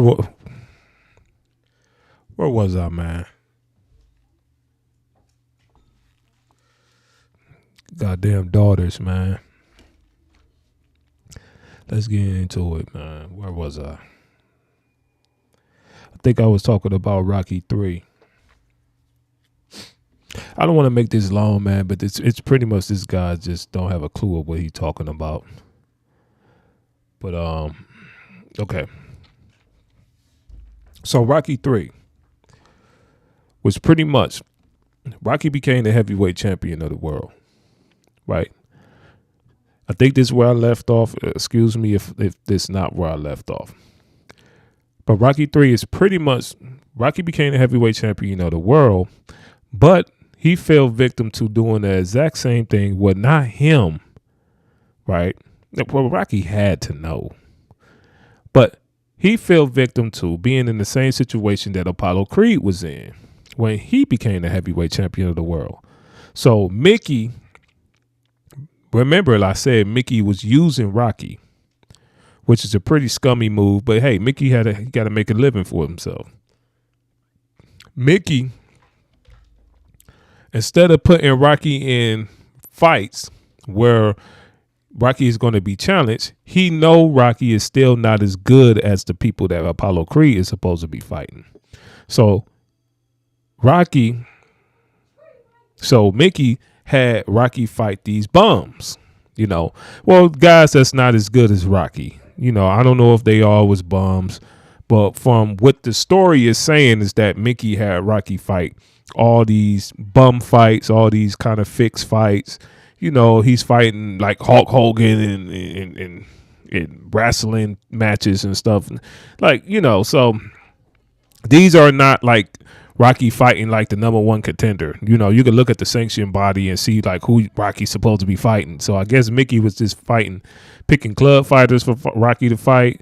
And even Clubber Lang was saying like, yeah, Rocky, yeah, he's good, but he's fighting bums. He shouldn't be fighting these bums. Rocky's a chump. He's ducking me. I'm number one contender. Rocky should be giving me a shot. So pretty much Rocky is in the same kind of he was in the same situation that Apollo Creed was in when Joe Frazier was challenging him. So, but it's actually Mickey doing it. So Mickey basically, so what Rocky 3 is basically telling you is that now Rocky is the one that's pulling the sham. Rocky's whole career, far as being a champion, his whole championship run is a sham. It's just a money move. It's just Rocky out here just winning fights, making money. He's content with his life. He really don't care. He's enjoying a good life. He have his wife. His wife, live beautiful, and and he got his kids and stuff like that. I mean, he got his kid. Him and Mickey, they're living a good life. And Mickey don't want it to end. Rocky don't want it to end.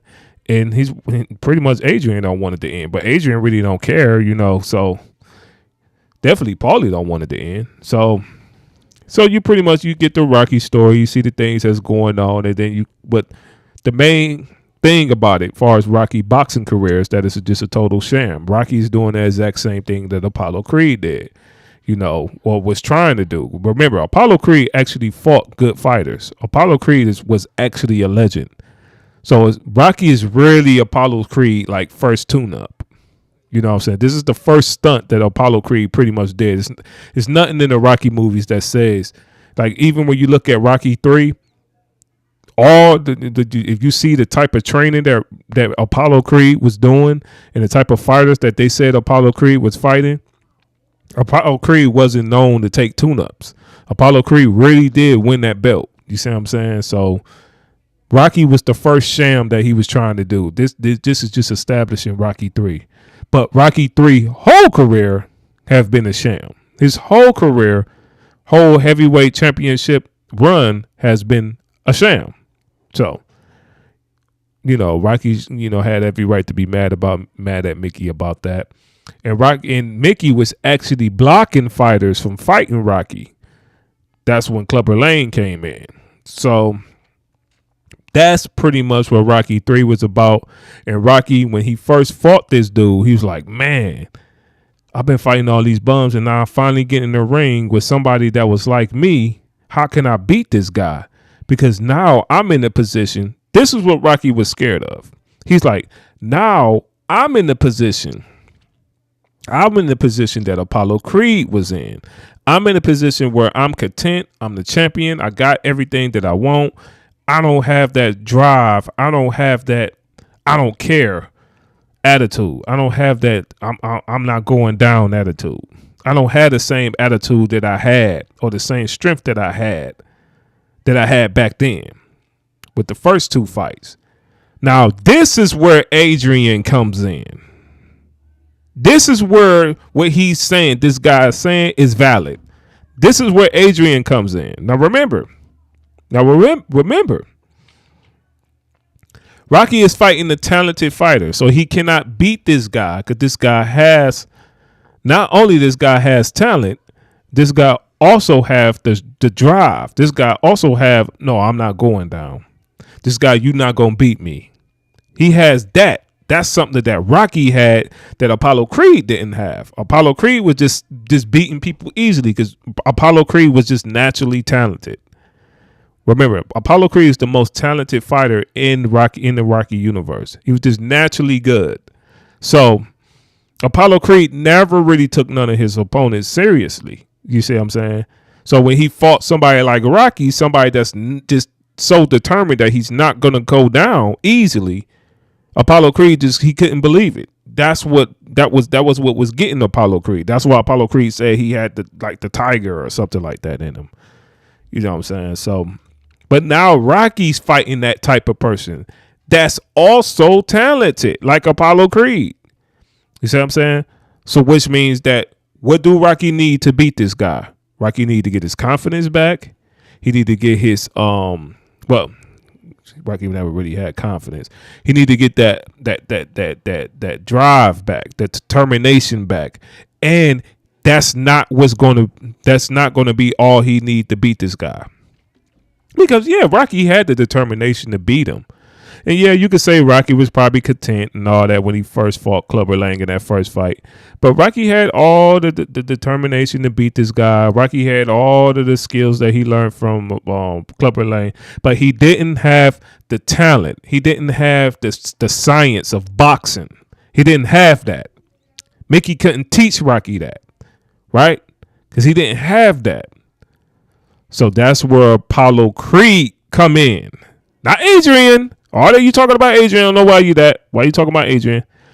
Apollo Creed, what Rocky needed to beat this guy, he needed the sweet science. That's why you get Rocky doing jabs. That's why you get Rocky doing all of the boxing training, all of the agility.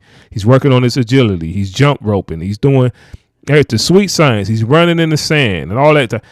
He's learning the sweet science of boxing. He's becoming a real boxer. He's becoming a real athlete in the sport, and he's learning the science of the sport, right? He's creating a style that's going to make this fight better. He's becoming a better boxer. Because Rocky know determination and the drive to not go down is not going to work on this dude. This dude too talented, and he has the same determination, if not more drive than you. You're going to have to know how to fight to beat this dude. So Apollo Creed, that's where he came in. Apollo Creed seen that, and he said, listen, you just having a determination like you did with me, it's not going to work with this dude. This dude has the same determination that you got.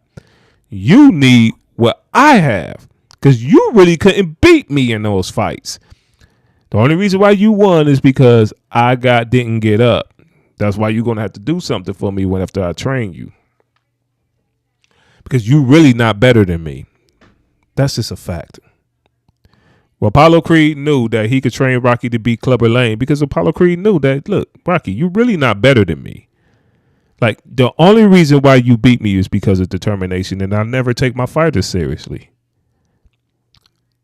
And Apollo Creed didn't have to really say that, but that is the notion of the movie. Apollo Creed is so good that he never took none of his fighters seriously. He laughed in Joe Frazier's face. Joe Frazier that knocked out Muhammad Ali. He laughed in his face. Told Joe Frazier to get the hell out the ring. I'm about to knock out this bum and you next. Didn't even take Joe Frazier seriously. So, a guy that's laughing in Joe Frazier's face and telling Joe Frazier to get the hell out the ring so I can knock out this bum and you next, Joe. That just lets you know what he was doing to all the rest of the fighters he fought. Be the champion, by the way. Nobody gave him that belt. He wasn't a TV champion. So, styled on him. To the point where if anybody even gives Apollo Creed a challenge, his trainers don't even want him to do rematches with him. His trainers like, look, man, this dude he's not a good look for you. Because he's so used to the Apollo Creed just beating everybody easily. They wasn't even scared of Joe. They was like, look, fight Joe Frazier. You see what I'm saying? Hey, man, fight Joe Frazier. Why you want to fight this bum? So, that just lets you know. So, the two things that Rocky needed was he needed to get that determination back, right? He needed to get that drive back, the eye of the tiger, whatever they want to call it. And he needed to get the boxing talent, something that he never had. He needed boxing talent. He needed to get that back. He needed to get the sweet science of boxing. So that's what he needed. And he needed to gain his confidence back after losing one of his friends and everything. And this is where Adrian come in. So in this movie, you could say Adrian pretty much put the battery in his back again and all this and that. But that's not what won this fight. What won this fight is that Rocky learned how to do boxing. Rocky learned the sweet science of boxing. Not Adrian yelling and screaming at him. Yeah, that probably knocked some sense into him when he was in this little depressed state. Yeah, that's his life. But what made Rocky win that fight was the talent that he learned from Apollo. Right? It wasn't, Apollo believed in him. No, Apollo taught Rocky how to box. He taught him the sweet science of boxing. He said, hey, you're going to have a chance to win this fight if you learn this.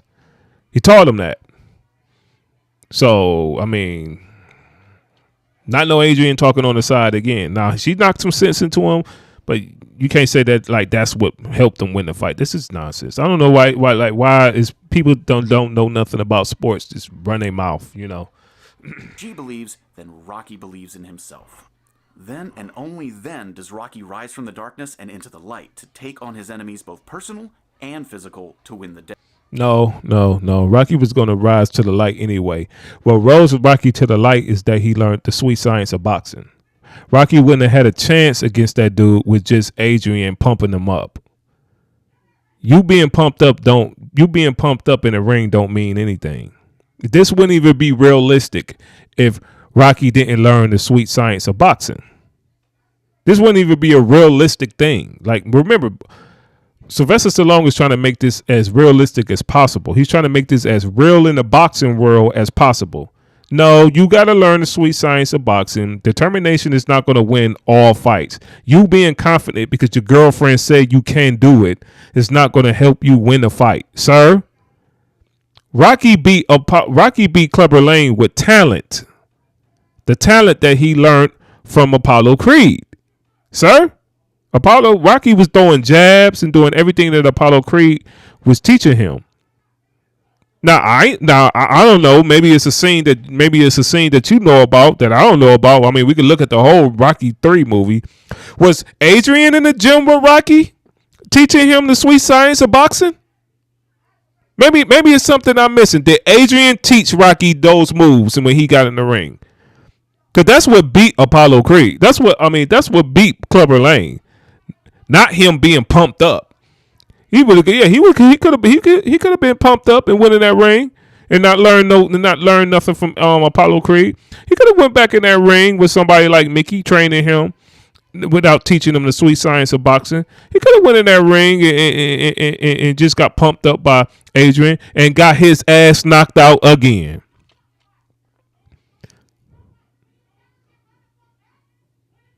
No, it was the sweet science of boxing that Rocky brought in the ring that threw Clubber Lang in a ringer, and even then he almost lost. You just don't know boxing. You don't know nothing about the sport. You don't know nothing about these athletes. I don't know why you think people sitting on the sidelines is going to do something for you. Go in a. I like that. This is my challenge to these people. Get in a ring with somebody and go talk to your girlfriend before you go to the ring and tell her to tell you that she believes in you. And get in the ring with somebody get in the ring with somebody that's more talented than you. Let's see if that's going to work.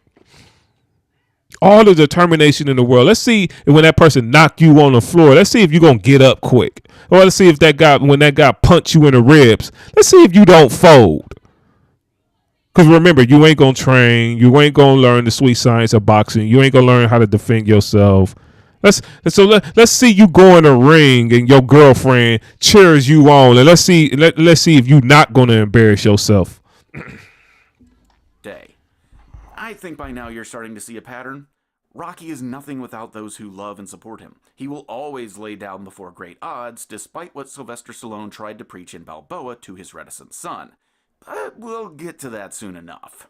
Up next, we have Rocky IV, which I know many consider to be the silly son of the franchise. But I have a special place in my heart for this movie, and think that in spite of the goofy Murica aspects, it's still... Yeah, he totally did skip past it, didn't he?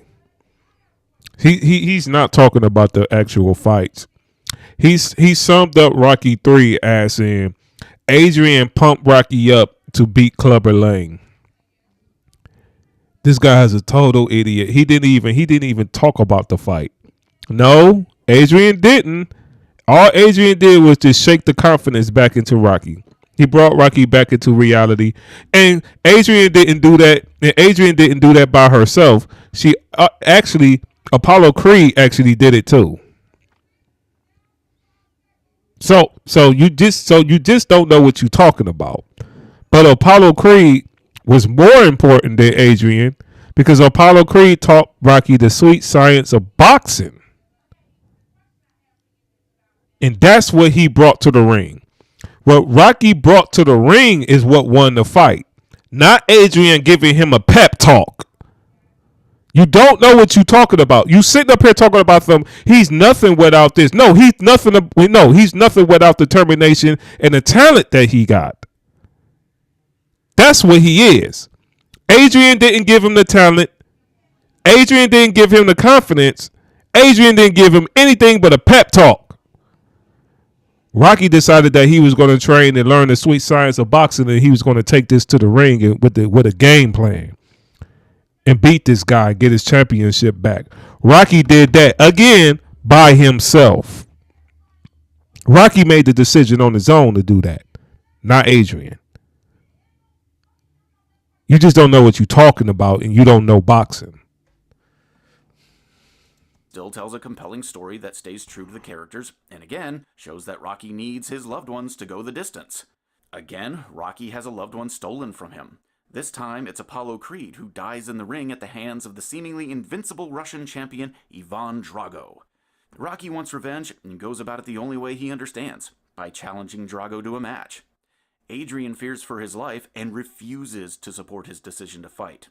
Angry, scared, and lost, Rocky tries to run away from his feelings, even going to a desolate foreign country to train. But something is lacking.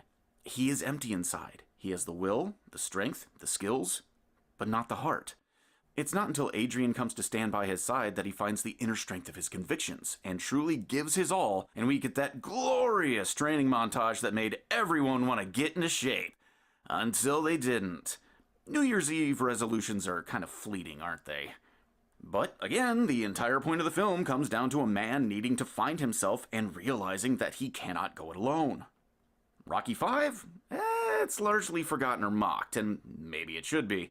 But it does have some interesting elements. It's interesting to see how Rocky, once stripped of his wealth and fame, has to go back to his roots. And it's interesting to see how he does that by clinging, idiot that he is, to the glory of boxing instead of the family that stood by him through thick and thin. He takes up a protege, much like he always wanted Mickey to do for him. He finds in Tommy Gunn a second chance at glory.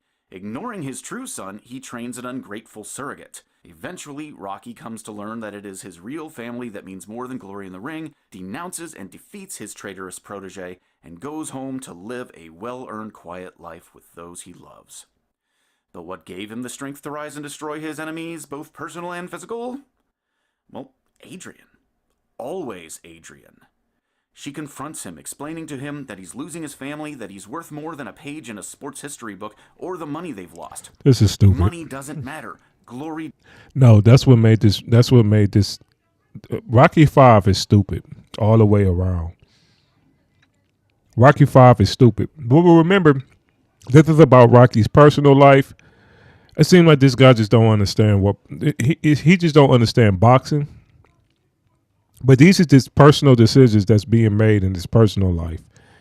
But he's keep trying to say like he needs Adrian. Like, he didn't need Adrian to overcome none of those fights and all of that nonsense that he's talking about.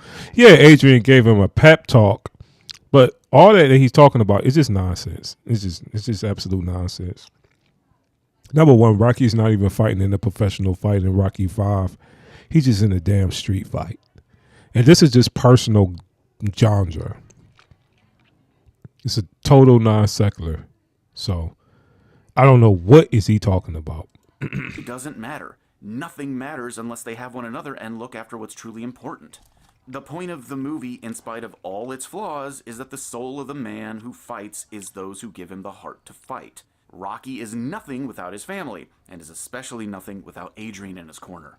And no, he's heavyweight champion of the world, you fool.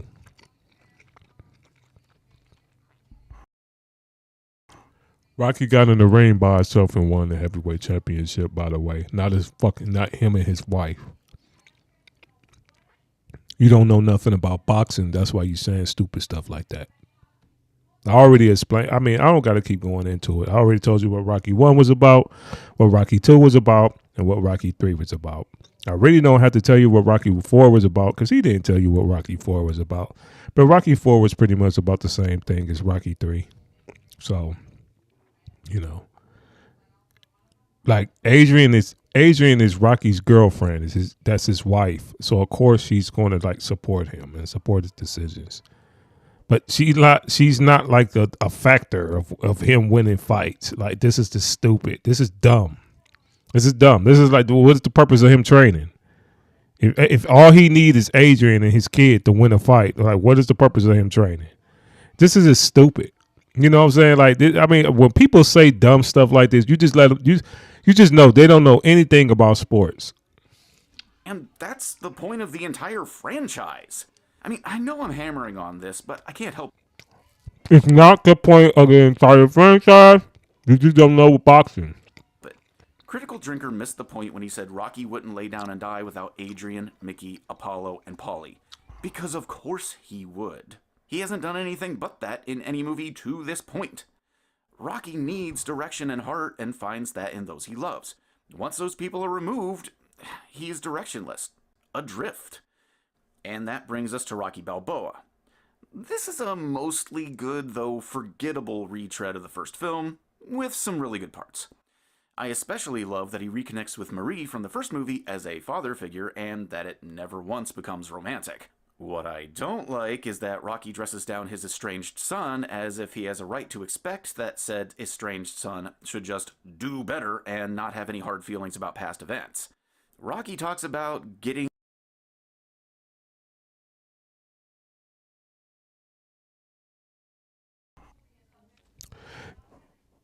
Okay, now I get it. Okay. So he said all this stuff about Adrian and saying that Rocky need these people in order to have direction with his life, in order for him to make decisions. He said all of this stuff because he wanted to dress down his speech. Okay. First off, I already told you what the first movie is about, but I'm going to give you a quick summary. Right. The first movie was about a bum off the street, right? Getting the opportunity to fight a heavyweight champion to do something great. Now, The whole fight was a sham. The whole thing was a sham. It was to make fun of the bum of the street. He was supposed to be basically walked over in order to give glory to somebody else. This guy decided on his own. Nobody believed in him. Everybody was going to laugh at this guy and write this guy off, including his personal friends and girlfriend. So not even Adrian believed that Rocky was going to win that fight. Whatever this guy is running his mouth about, not even Adrian. Rocky decided to train and get in that ring, even though he had no talent to beat this guy. Get in that ring, and he decided on his own, when I get knocked down, if I get knocked down, by the way, I'm going to get back up and I'm going to bring the fight to him. I'm not about to be a laughing stock today. I'm not about to be a clown today. This guy not about to bully me today. He going to have to fight me because I got a sense of pride and I'm not about to let this guy make fun of me. And this is what I'm going to do from now on in life. When I get knocked down, I'm going to get back up. Yeah, I was living high and I was rolling high after the fight. But I had to get back up. I had a family to take care of. So I sucked up my pride and went and got a job. When I get knocked down, I get back up. Yeah, this guy challenging me again, and I might not win. This guy really want to beat the hell out of me this time. You know what? But I ain't going to let this. But you know what? I'm going to go in there and I'm going to win now. I made that decision. Rocky made that decision. Not Adrian. Rocky made that decision. So all that you talking about with Adrian, that's just a love story, sir. When it comes down to boxing, Rocky made that decision. When it comes down to Rocky personal decisions in the direction that he decided to take, Rocky did that on his own. Rocky decided that he was not going to get made fun of and be the butt of a joke in that first fight. Rocky did that on his own. Rocky decided that he was going to go in that ring and beat Apollo Creed in the second fight. Rocky decided that on his own. Rocky decided to go in that ring in that rematch and train himself and learn the sweet science of boxing and beat Clubber Lang for his heavyweight title to become the two-time heavyweight champion of the world with the sweet science of boxing. Rocky decided that on his own, not Adrian. Adrian was not training him. Not Adrian, not Paulie. Rocky is the one that's making these decisions. Rocky is the one that's doing the direction, not Adrian. Adrian is not sitting up here telling Rocky, oh, go train with Apollo Creed so he could teach you the sweet science of boxing. Rocky decided to do that. Adrian ain't in the gym sitting up here training Rocky with Mickey. She's sitting at home cooking where she's supposed to be. What are you talking about, dude? You had no clue of what the hell you talking about. You just running your mouth acting like this dude is so retarded that he need other people to tell him what to do. He need other people to tell him how to live. That is not, you do not see that in this movie at all. At all. Adrian is dumber than Rocky, honestly. Like, I'm gonna be real. I'm just gonna be real. I'm trying to be like nice about it too. But Adrian is actually stupider than Rocky is. They both dumb, but I think Adrian is like a little bit dumber than him. I mean, she has no talent in anything. The only thing she can do is work in the pet shop and be Rocky's wife. That's it. Like, what can she do? Like, what is she doing that's so great, honestly, to be directing anything? Nothing. She's doing absolutely nothing. Then another thing is that they lost all this money. This chick can't even keep up with the money. And you sitting up here talking about she's directing something. She couldn't even keep up with the money. I mean, all she had to do was run her house. I can't imagine me making $1 million something and I give it to my wife and then she blow all the money. And then on top of that, she had the nerve to sit up here and try to blame it on Rocky. I'm like, chick, you sitting in the house doing absolutely nothing all day, and then you sitting over here trying to blame me, and I'm out here making the money? There's your direction right there.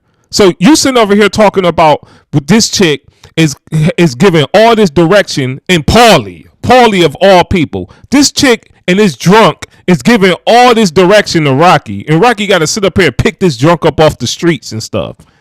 Like, come on, bro. And giving all this direction to Rocky, and and these people are even dumber than he is. These people did not give Rocky the opportunity to fight Apollo Creed in the first place. This is the glory of Rocky. These people did not go in the ring, and these people did not go through the training with Rocky, except Paulie a little bit. And these people didn't get in the ring with Rocky. So what is this dude talking about? He had no clue. He just talking stupid.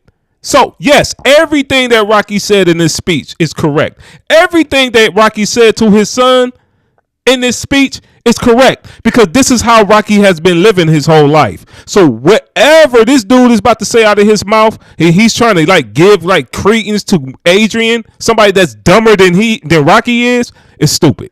It's very dumb. And now it's starting to piss me off. Because this is why he said all this nonsense at the beginning of the video. Up and fighting against unfavorable odds no matter what, while at the same time forgetting that he himself has never been able to get up and do anything of worth unless he had the support.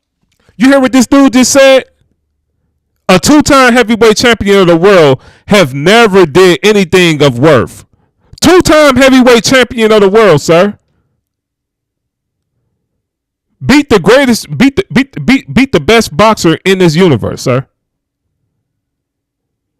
Beat a steroid taking boxer as well, sir. 2-time heavyweight champion of the world. What, 2-time, 3-time heavyweight champion of the world? Have done nothing of little of worth with a pet shop employee. A pet shop employee gives him direction. I mean the stupidity of people, bro. This why I say people that do not do sports, that have never done nothing in their life, really should shut the fuck up when they sit up here and talk about other people that is athletes. No, Adrian did not train Rocky whatsoever. No, Adrian did not make Rocky win none of those fights. You is an idiot, sir. Now I'm calling you an idiot. Support of his loved ones, and he says these things to a son he has barely spoken to for years. First off, you don't even know that.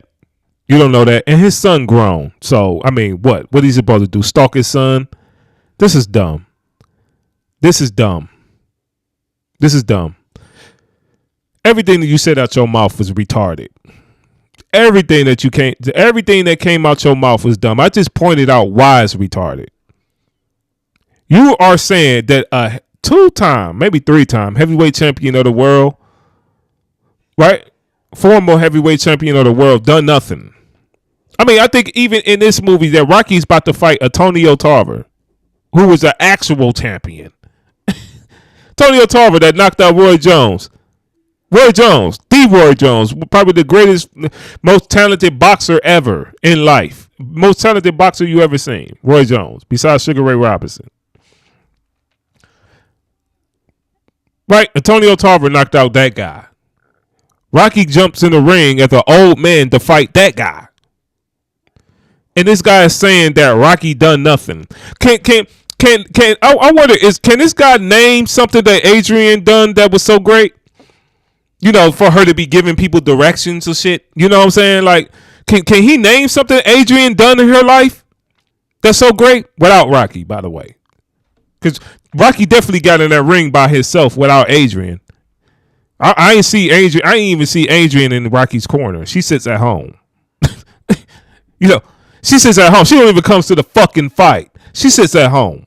I mean, at least Mayweather's wife come to the fight. His girlfriend, by the way. At least his girlfriend comes to the fight. His kids come to the fight. You know, Adrian sits at home and pray. But, you know, can he name something that Adrian done that's so great, you know, besides working the pet shop? You know, that could equal up to being a heavyweight champion, by the way. What have Adrian won? What have Paulie won? What Paulie done in his life that's so great? You know, these people giving Rocky. You know, these people giving Rocky direction. You know how? You know, I hate when people try to say that these people that do nothing give people that is actually rich that's doing something directions. Oh, you know, he need that person in order. You know, he really need his wife in order to make him. No, he didn't need her. She do nothing. She sits at home and cook.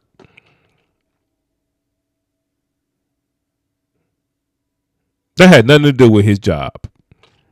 She has nothing, absolutely nothing to do with his fucking job. And just like Adrian had absolutely nothing to do with Rocky winning those fights. Nothing.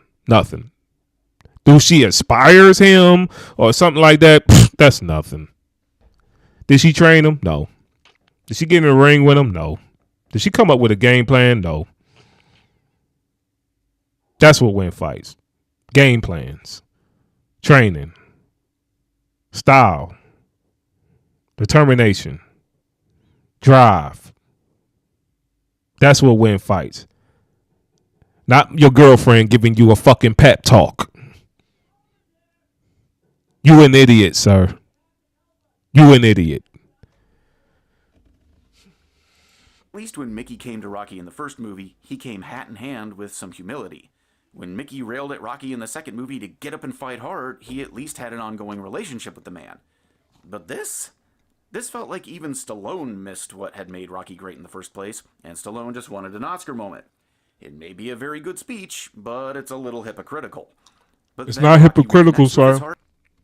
It's not hypocritical, sir. It's literally what the man did in his whole career. You was an idiot. Now you telling Sylvester Stallone about his own movie. And goes on to fight bravely. Which brings us to Creed. Yes, I agreed that Creed 1 was a lazy rehash of Rocky 1 with a few modern updates, but I 100% disagree that Rocky wouldn't want to give in and accept his diagnosis. Rocky at this point in his life is a tired old man. He's lost Mickey, Apollo, Paulie, and most important, Adrian. Yeah, he dealt with some of that in Balboa, but at least he still had Paulie for whatever that was worth. And Rocky rising to have one last fight to truly get it out and get it out of his system was a wonderful return to the character. Stallone gave one of his best performances in years in that movie. When Adonis Creed comes to him, giving him the chance to regain his glory and make up for the past by training his dead friend's son, he refuses. And then accepts, but only out of love and duty. But when he gets the cancer diagnosis, he's finally done. Deflated. Done. Mickey is gone, Adrian is gone, Paulie is gone, Apollo is gone. Everyone he has ever loved or who has loved him is gone, and he just wants to lay down and go to be with them. You can see that in how he sits at Adrian's grave to read to her, beautifully echoing the scene in Rocky II where she taught him to read. You can see it in how he goes through the motions of his life while putting on a smile that most days he just doesn't feel. He has dealt with his grief, but it is always there, the clawing creature that steals a little bit of his heart every day as he tries to find the strength he knows his dearly departed would want him to have. And so this is where I fundamentally disagree with the drinker. Rocky is not retconned here. He is as true to his core as he has ever been. Rocky is a man who needs his friends and family to shore up the inner strength he already has. He needs them to patch up and weld together the broken bits of the man he is until he stands tall and shining in. That's the stupidest shit I ever heard in my life. You's an idiot. Rocky still got his son. He still got his grandkids. He still got his son. He still got his grandkids. Right? He still got his son. He still got his grandkids. He just now, he's still cool with Apollo Creed's gym. He still got them. Those his friends as well. He still got Apollo Creed's wife. Now he's training Apollo Creed's son. So he still got family. He still got a sense of duty. Yes, he's still got grief. Everybody have grief. Rocky always had grief. His entire life. Rocky always dealt with life. That's what the Rocky movies was about. Drinker not missing that part. You was missing that part, sir. You are. You're trying to make like Adrian. You're trying to take away what Rocky actually accomplished in the movies. And you're trying to say that, no, Rocky didn't actually accomplish that in the movies. Adrian is. It's just some weird, it's some weird YouTube stuff you guys be doing. It's some weird philosophy you guys have. It's like you guys just believe that great people need other people. It's some weird, it's a weird YouTube thing. No, the Rocky movie is Rocky. This is what people deal with in real life. Period. Rocky dealt with problems in real life. And now he's dealing with grief. But there ain't nothing in Rocky that's going to tell you that Rocky want to kill himself. Like you trying to make like this, like Rocky, like this character is so depressing. Like it's just retarded. Seriously, it is. It's just retarded.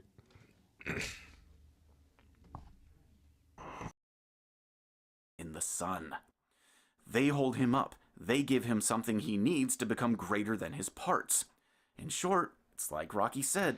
I don't know, without you being here, probably I wouldn't be here either, you know?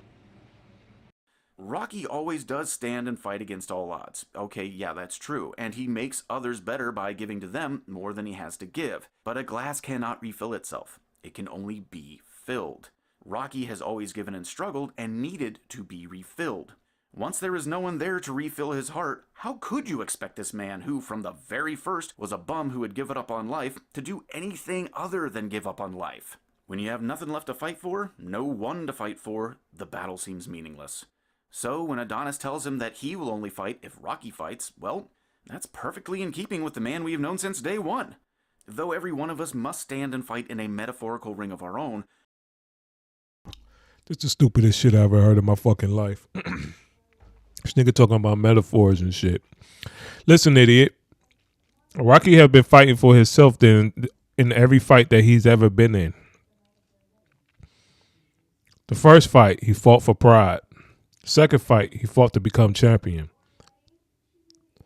Third fight, he figured out his whole fighting career was a sham. So he was fighting for pride at that moment. Lost. Third fight, pretty much for pride. Guess what? None of those goddamn fights he was fighting for Adrian. None of those goddamn fights he was fighting for Paulie. None of those goddamn fights he was fighting for any of that shit that you just got done running your mouth about. Now, far as the scenes that he did have with Adrian, that's romance. That's life, sir. The scenes that he did have with Paulie, that's friendship. That's life, sir. The things he had with his kid, who's still alive. Something that Rocky said in all his movies, that his kid is going to be the smartest thing, that he love him, and he love him so much. You think Rocky really just want to die and leave his son? It's crazy. So, you are an idiot, sir. That's all I got to say. Like, you don't know nothing about these movies. I don't even think you even watch these movies. Maybe you watch these movies like with your girlfriend, and you know girls just think everything is about them. Like, you know, he really just want to, and you just want to appease her. No, you're like, don't do that. Adrian is not the reason why Rocky won those fights, man. Rocky is the reason why he won those fights. Period. Everything that he said to his son was true. It wasn't an Oscar moment. It was defining the character of Rocky. Hey, when I got knocked down, I got back up. That's what winning is. I wasn't gonna let these people laugh at me. I wasn't gonna let these people do this because Rocky knew the situation that he was in. I already explained the first movie, and I explained the second movie, and I explained the third movie. All of those was the direction that Rocky wanted to portray. That was what Rocky wanted to do, and he didn't need nobody to do it. Matter of fact, the only person that he did need to do it was the person that was running the sham in the first place, which was Apollo. Because without Apollo, Mickey, Adrian, and Paulie when it had anything to do with that. Now, would they? Now, what would Mickey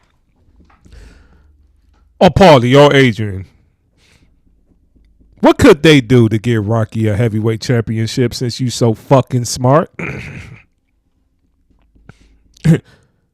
Huh? Huh, smart guy? What was Adrian going to do to give Rocky a heavyweight title shot? Huh? Huh, smart man? Huh, mister? She did everything for him. She gave him so much direction. What was Paulie going to do? Huh?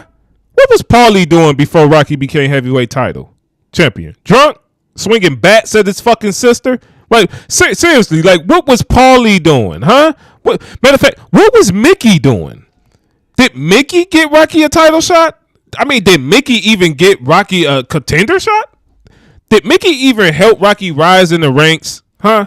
Where was Rocky fighting again? Club fighter? In a gym somewhere? Yeah, that's where Mickey had Rocky at.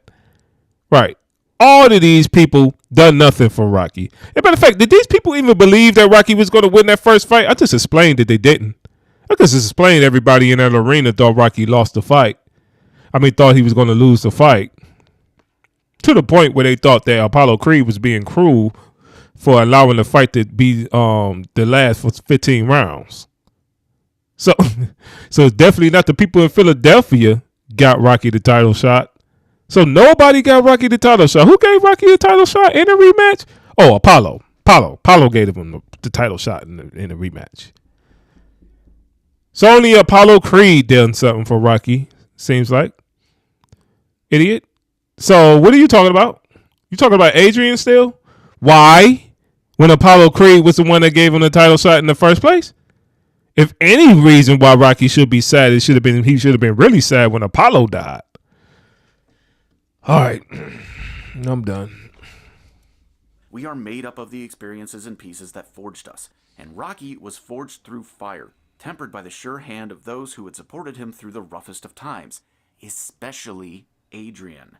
Before he had her, he was giving up on life. So how can you... Okay, this is stupid. Yeah. Rocky had Adrian. That's okay. You was a moron, bro. Now you're contradicting yourself. You said at the beginning of the video that Rocky has been talking to Adrian every day in that damn pet shop. And he's been trying to date her every day in that damn pet shop. What the fuck is you talking about, you idiot? You really is a fucking moron. And just because somebody's breaking people's thumbs in the fucking hood, that don't mean they're giving up on life. You did not see Rocky not one time try to commit suicide, and you talking about he's giving up. What the fuck is you talking about, dude? You is a loser. Expect him to do otherwise without her. And that's why I think... What the fuck is you talking about, idiot? He was in the ring. You only go in the ring by yourself, dummy. Adrian didn't even go to the fucking fights. Are you fucking retarded? I think the drinker missed the point of Rocky. But what are your thoughts on the Rocky series? Like, matter of fact, when she did go to the fights, like, Rocky was like sitting in the... Like, Adrian was like sitting in the fucking, like, what, back row? She had to run all the way in the front and shit. What is you talking about, bro? How did it affect you? Am I way off base? Is the drinker right? Yeah, you way off base, and the drinker is lightweight, right, bro? Because you had no clue of what the fuck you talking about. You was an idiot, bro. Matter of fact, okay.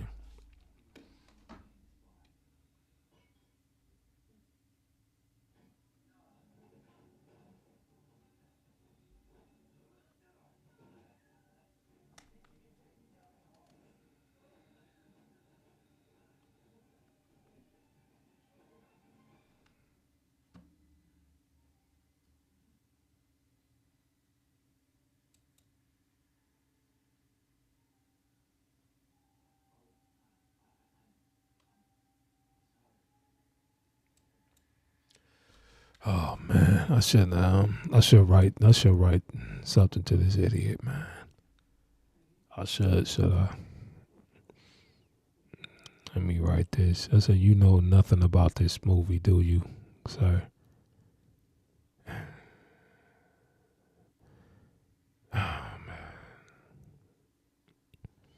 This literally took all the energy out of me, bro.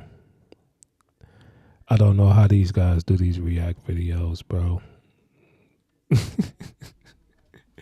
Looking at these idiots, man. Okay, what else should look at next, man? This guy had no clue of what he was talking about. Yeah, so I pretty much summed up what the movie is, man. I'm literally drained out of energy, man. I never been so mad in my life, bro. Maybe because I watched Rocky since I was a kid. I love the movies. This guy have no clue of what the hell he was talking about, man. I mean,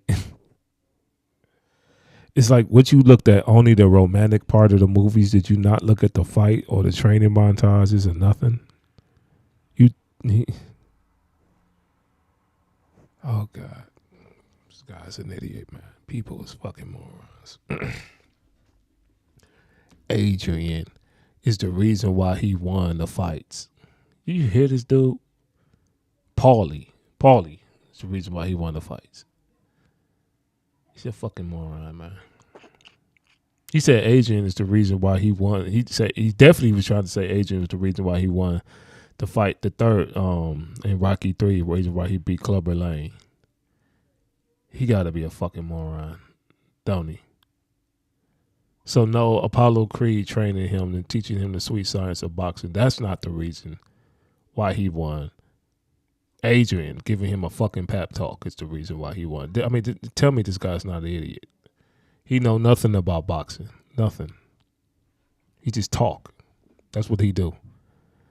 Now, I could go to an interview with Sylvester Stallone actually saying that he tried to make Rocky as realistic as possible to boxing. So that should like put the nail in his coffin, right? I think I already put the nail in his coffin when I showed you that the whole fight in Rocky 1 and 2 was a sham and everything. I think I did that already. So that would be like overkill. That would be overkill. But yeah, he did all that, but I seen what he did. He did all that so he could basically talk stupid about that speech. You know, that's really what he did all that for. He just wanted to call Sylvester Stallone a hypocrite for making Rocky give his son the bootstrap speech, because a lot of these left wingers don't like that speech because it's basically telling them, because left wingers look at it like, oh, this is my dad talking to me. You know, so left wingers, they feel they should just be on welfare and everybody should pay their bills for them, and you know, and they believe in socialism and stupid shit like that. So, so when Rocky told his son, like, look, man, you need to get your ass up and, you know, work. You know, you can't sit up here and just blame all your problems on me because you talking about this is going to make me look bad and all this and that. You can't, you know, you got to get your ass up and make a name for yourself. You got to get your ass up and take care of your family. You're a grown ass man. You shouldn't be sitting up here letting another grown ass man determine on what you doing. You're talking about these people going to be making fun of you. Why would they be making fun of you? Because I'm doing something. You that weak-minded that you're going to let somebody make fun of you because your father is doing something? Oh, by the way, your father is a 3-time heavyweight champion, by the way. You welcome. Probably one of the reasons why you even got that job in the first place. You welcome. You welcome.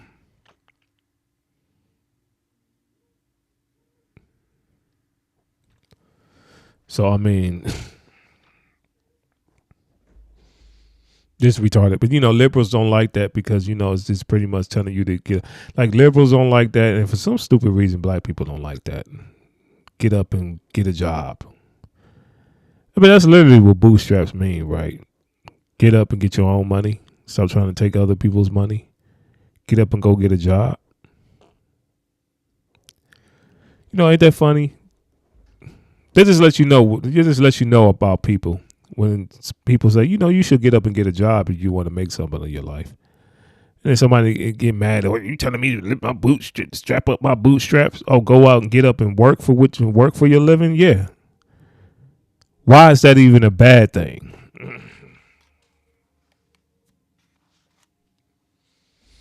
Everybody else, the whole entire world, got to get up and work for a living except you. You think money grow on trees? Where is you getting this welfare from anyway? Government giving it to you? Government make money? How is the government getting money to give you money? Oh, they're taking it from me. Okay. So yeah, get up and get a fucking job. I don't want to fucking sit up here and take care of a grown ass man or woman.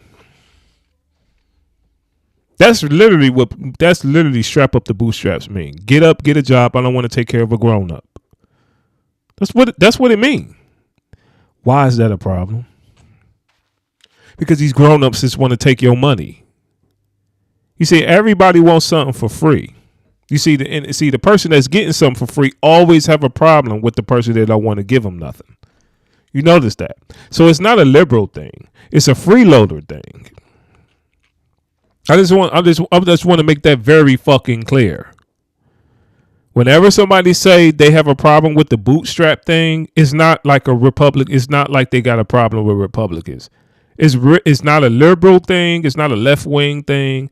It's not like they got a problem with Republicans because Republicans say it, because liberals should really say it too. So no, it's a freeloader thing, and that's how you should look at it. That's how you should take it, and that's how you should move forward with the argument. I think no. Oh, bootstraps. Oh, you got a problem with that, sir? Working for a living? Oh, okay. Well, okay. You just a freeloader. See, the person that's always getting shit for free always have a problem with somebody telling them to go get a job. Somebody sit up here and tell you, "Mommy's not going to take care of you anymore." They got a real attitude. But in this case, I'm taking care of you because I pay my taxes, asshole. I want you to go out and make some money so you can pay taxes too. I mean, why should you not? Why I got to pay all the taxes and you pay nothing? And I got to sit up here and take care of you. Ain't that something? What that sound like? That sound like I'm taking care of a grown-ass man I don't want to take care of? Or a grown-ass woman I don't want to take care of? That's literally what the bootstrap thing is, sir. When I actually looked up, because I used to hear people like, "You talking about the bootstraps here? You telling me to put up my bootstraps?" And I actually looked up what that term mean. It ain't nothing but you just go out and go work for a living. You go get a job. Nobody should be taking care of you. I said, "Oh, these people are just freeloaders." Yeah, these people are just freeloaders, y'all. That's what this guy is right here. That's why you have a problem with that speech. You probably live home with mommy. You know, most of these old dudes on YouTube live home with their parents, bro. Oh, boy. Ran into another one of these guys. Oh, no. Oh, no.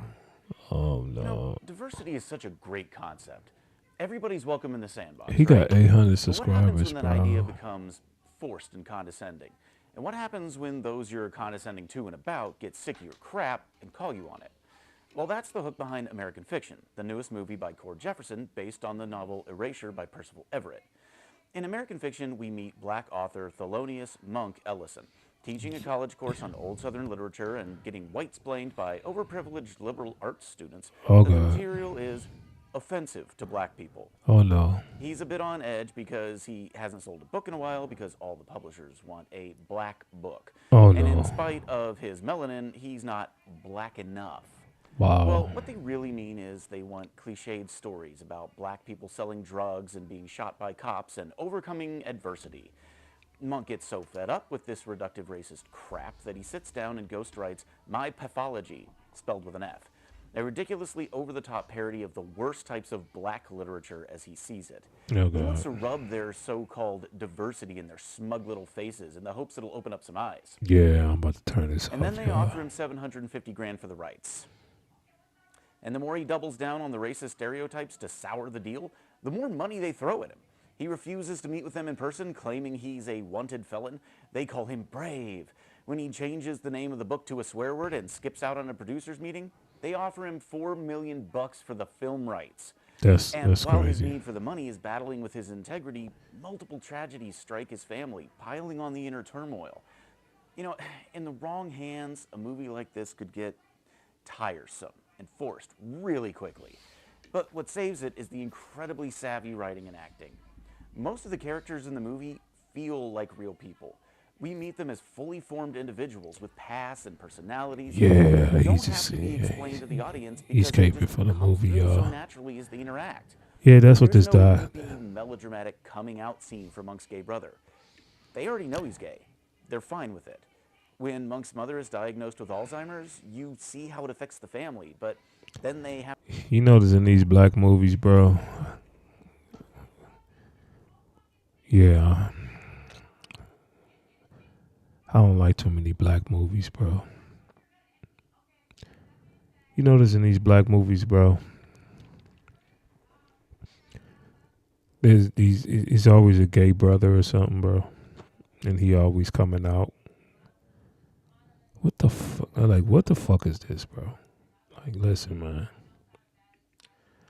I'm black. I don't know what white people. I don't know. I don't know if this is a white thing. White people don't know this or something. Listen, I'm black. In the black neighborhood, the gay nigga ain't quiet. That gay nigga all on the internet being gay. These is just facts, bro. I don't know what the fuck is going on with these white people, bro. I don't know if it's a white thing. I don't know if it's a Hollywood thing. I don't know if this is just an. I mean, I've been in a lot of. I've been in all 50 states. So I mean, listen, man. You know the dude gay. So them niggas ain't hiding it, bro. Like I never seen in life gay person hiding it.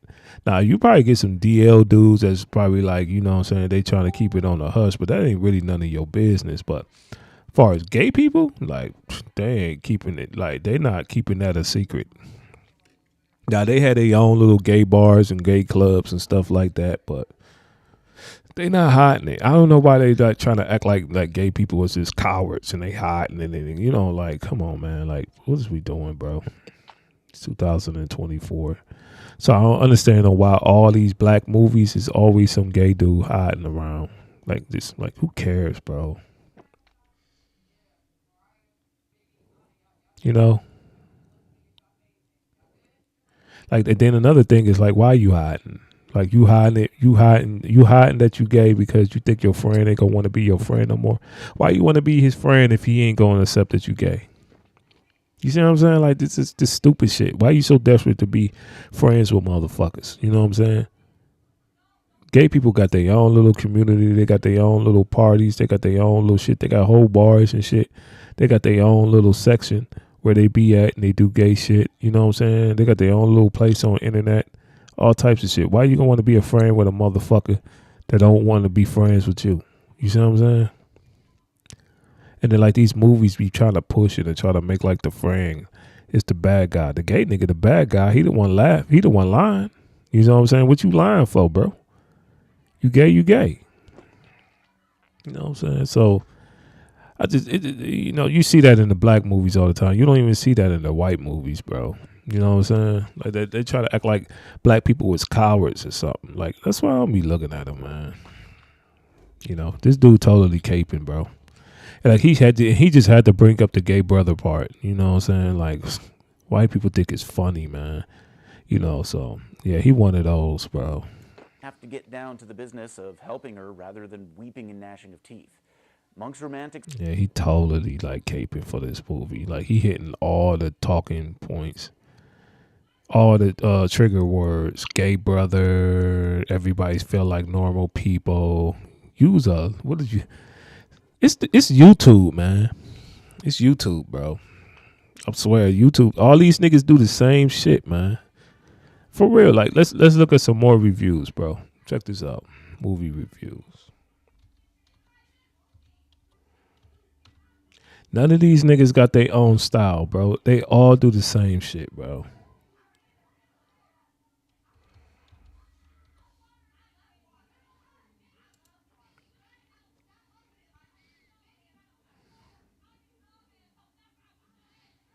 I'm just gonna go to a random one, man. Watch this.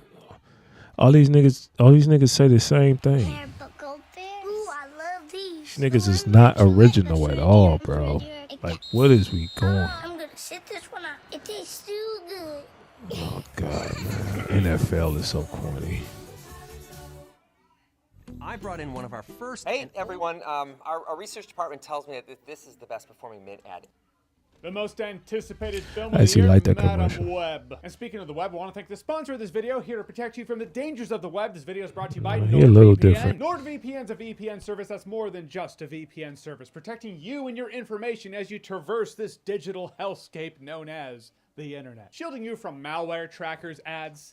Thank you for sitting through the ads in my videos. I do appreciate that. Oh, God. NordVPN's threat protection is there to inform you about the vulnerabilities in your app because we've all been there, right? Oh, 10 million downloads on this app must be safe. No, it's not. There's just 10 million other people. All right, who are man. also We about to vulnerable. end this Don't do stream, that. bro. Don't be them. And as I said, it's more than just a VPN. That dude took a lot out of me, man. He took a lot out of me, bro. I'm not gonna lie. He took a whole lot out of me, man. Man, this dude right here, bro, he suck. Seen with NordPass Password Manager. You can save your login info safely and securely, because again, who hasn't been there? Different username and password for everything, because you want to be safe, right? Smart. Which makes Okay, we logging gonna in skip the this. process of reacquiring my user. So Madam Web's the newest Sony property that's essentially Spider-Man characters, but not in a Spider-Man world, because they can't do that. Spider-Verse without the Spider-Man, essentially. Stars Dakota Johnson as Madam Web. Dakota Johnson's character can see the future before it happens. She has to babysit these 3 girls who are being hunted by this spider guy. That is to say, he's a guy with Spider-Man powers who's trying to kill them. They're essentially 3 Jane Connors she has to protect from Spider Terminator who I'm not wants to doing kill this. them because of who they will Let become me check later out in this life. debate. And that is basically the college system. It's like public school for big kids. They get to party and have lots of raunchy sex and do lots of stupid things they're going to regret later. That's what the college experience is about. Let's move on there. And then that's all they really learn. 3 Ron says that boy doesn't. Woo, that boy preaching, boy. Church.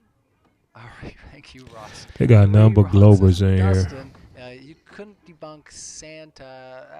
You know what? I think that's the crux of your fun point there. Well, I can totally debunk Santa. Debunk Santa. I just want you guys to know he's comparing what you guys believe to Santa. That's a Santa great is comparison. Nimrod, the Antichrist, and all that shit happened too. All right, you guys so 3 did. Ron coming in Look again. what you guys did. Says, Ross, next time you bring a partner that, sorry 3 Ron, but you're just trying to once again pull us into the weeds. We got real questions here that we might be able to get to, so I'm sorry. ELA of certain real Earth photos This is a total shit show. Stars. ELA. I would love to see the raw footage of a photo of Earth that shows a star. I would love to see that. You guys know where to find me. Real Offended. Pull it up. This That's is my stupid, slogan. bro. Oh yeah, pull it up then. Man, Not a single image. All right. Not a single photo of Earth Witsit from gets it. space. We're doing speed round now here, guys. So Witsit gets it. No one said anything about Nixon. I said raw audio from Houston to the moon during the first steps on the moon, and both sides were under 2.5 seconds. Thoughts, Ozian and FTFE. Yeah. Thoughts. Yeah. Thoughts. We want thoughts. We want thoughts, guys. You're quiet. Man, these 2 idiots right here. These are morons. You could tell there's none but Globers because these 2 are the worst debaters, bro. They suck. But he's an idiot. We need thoughts. Thoughts. Where are the thoughts? Ross, please. We were trying to talk in an obnoxious asshole, so there's a problem there. Yeah, there is no footage that shows the timings being anything other than what we would expect them to be. It's as simple as that. Space is not a SO. What is we talking about? There's no gas. Space is a violation of second law of thermodynamics. What is we talking about? Why is we even having a debate about this? All right. Next You one cannot have it both ways. That's like Ross, a it's White on their House press side, it's on secretary. their side. I'm just None of this was. All right. Ozian, did you have any thoughts? 20 seconds before we move on. Witsit made a Why is they talking about Witsit? Why do these dudes do that? Why is this dude about to talk about Whitsitt? Unsubstantiated claim. I do not accept Whitsitt's testimony. All right. Next one coming What in. do you even got to address You're Whitsitt clearly for? an expert in computer-generated imagery. Could you please tell us what VFX shows or industrial visualization projects you have worked on? Look at how unoriginal you guys are. You guys all have. I remember I deal with all these guys under my comments every day, and my comment to you guys is, please come up with something new. Same question over and over and over again. All right, get more original, whoever you are. You're boring. Free right? Palestine says. I already answered this one. Free Yeah, Palestine. come on, dude. Are you watching? Are you listening? All right. They could be hour-old super chats. These super chats could have been sent an hour ago. I was gonna say some of these are old. So sorry, but if you're not going to the moon nor to Mars, 1 minute Ozian and FTFE. Okay, I'm about to get out of here, bro. We should do the question ones, right? These are a lot of these are just comments. And they start talking about it. They are, yes. So yeah. let's carry No on. offense to those. No offense to those who were not, but just because we're in a hurry, because we're late, we've been right? here for a while. Questions, right? Read the comments, but then I think just we don't talk consented about to it. a maximum 3 hours, and we're well over. So, Whitsitt says, I was talking about shadows in the moon landing footage going opposite directions, not parallel light rays converging. So, actually answer, maybe. Oh, God. Ozian and FTFE. I was talking about shadows, not light rays, but okay. Opposites. Ozion is a fucking moron. Ozion is the dumb. I mean, he's pretty much almost there with Sean Hawkins. Listen, Ozion is just an atheist. Like, for real. Ozion really don't know nothing about flat earth and this stuff. FT, whatever his name is, you know, Craig just a troll, you know. That's what Craig is. He's just a fucking troll. So, I mean, so you got these two idiots over here debating Dustin. Dustin really don't get into this stuff like that, from far as what I know. Ross, I never really seen this guy. But I know these two losers right here. Losers! Sorry, what was the question? Question is, Whitsitt says, I was talking about shadows in the moon landing footage going opposite directions, not parallel light rays converging. So actually answer, maybe. They're not going to answer. Not light rays. Like corpuscular rays. He's saying there were shadows. Corpuscular going shadows. opposite ways. Not I was so fucking moron, bro. It's not what he's saying. not light rays. He said he wasn't talking light rays. I mean, the shadows and the light rays are they're the same thing. He reading something, so it's fucking with him now, because he's trying to get somebody to help him. Probably Mattoon is sending stuff to them. You know, these guys is fucking so dishonest, man. Like, they so fucking dishonest, bro.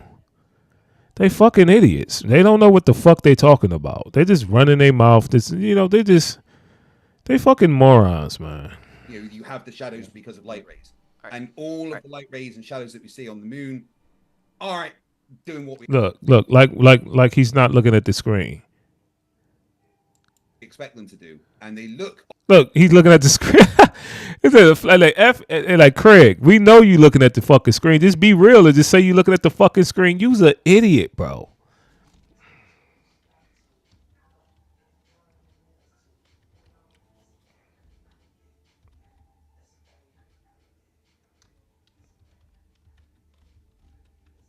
We know you could do nothing without Google. Just go ahead and admit it. You looking at the screen. We see you looking at the damn screen, bro.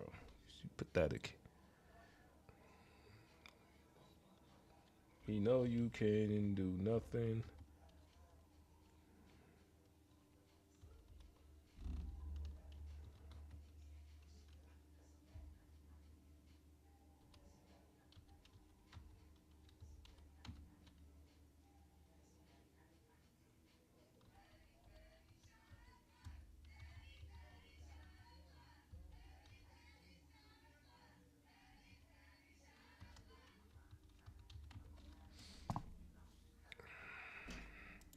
Odd sometimes because of perspective. That's not true. Otherwise, we wouldn't be having this conversation.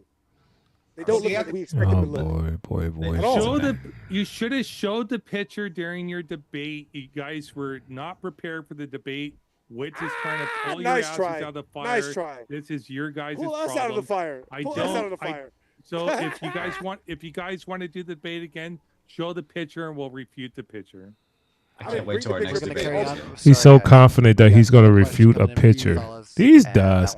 So you're going to make up the rules of the debate. You're going to that's what these guys think. They think they're going to make up the rules.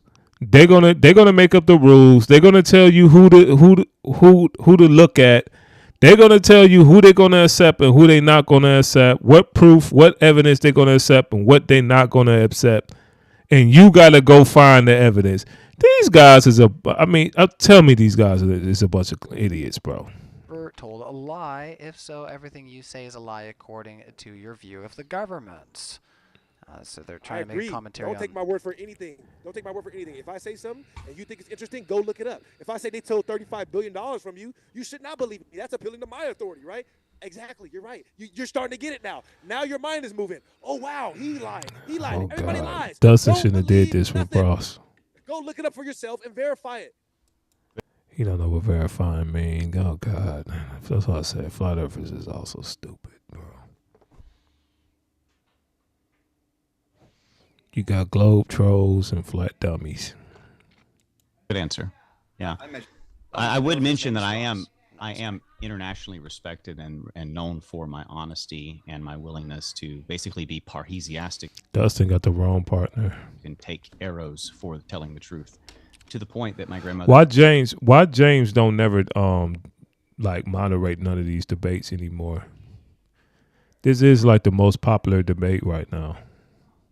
Has been gang stalked. My children have been threatened to be kidnapped by Antifa and BLM, and trafficked and other things like this. And the media has come after me, etc. Because I will tell the truth.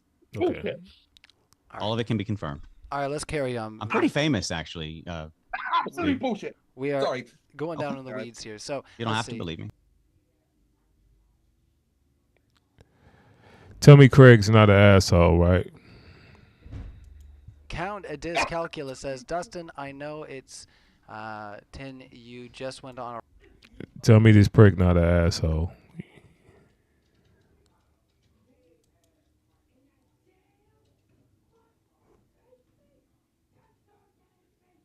A rant about aluminum. Also, you mentioned this specific claim myself. I know it would be 2.54 seconds, just based on what.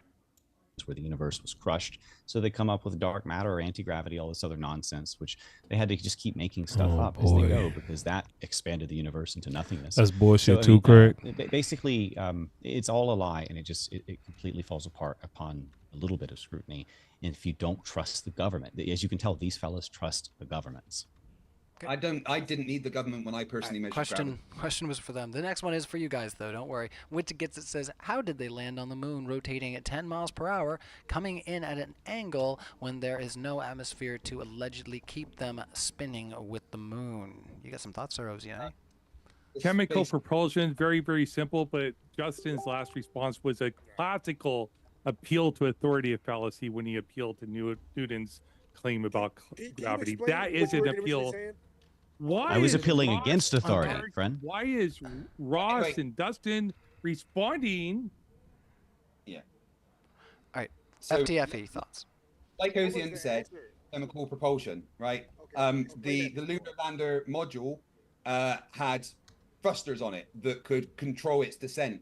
So, and the fact that there's no atmosphere actually made it easier because there's no turbulence and stuff. So the moon's lack of atmosphere significantly simplifies most aspects of landing compared to Earth. Before landing, the spacecraft entered the orbit, descended to the moon's surface from orbit, and was initiated at a specific point in the orbit to ensure that the landing site was reached at the correct time, with the lunar surface moving slowly relative to the spacecraft. The descent engine, the lunar module, was then used to slow down the spacecraft and control its descent to the surface. That was good reading right there, by the way. Thank you. And we're going to move on. I have a script that says the same. A script? Look at that. A script. We know you're reading from scripts. That I wrote. None of this is verified. Yeah, none of this is verified. I wrote my own too. My script is verified. entirely different. I'm not using it for this debate though. NASA writes the best scripts. Let's carry I on. think Leo that Crow says, They fun can even fact. predict each other's responses. Fun apparently. fact. Right, that's what he said. Fun, mute you, and then you, and then... Alright, fun fact. Look up the number on a helicopter that supposedly picked up Apollo 11 from the ocean. Why and how didn't the spacesuits leak into the vacuum of space? That one for you guys. Ocean and Because FTF.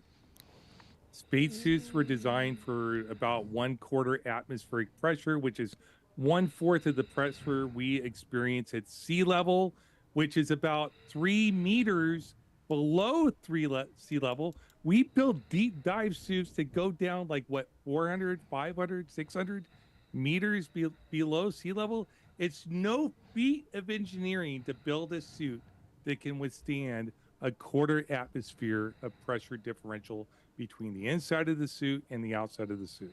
Last 20 seconds there, FTFE. Let's be clear that the difference in pressure between space and sea level is 14.7 psi.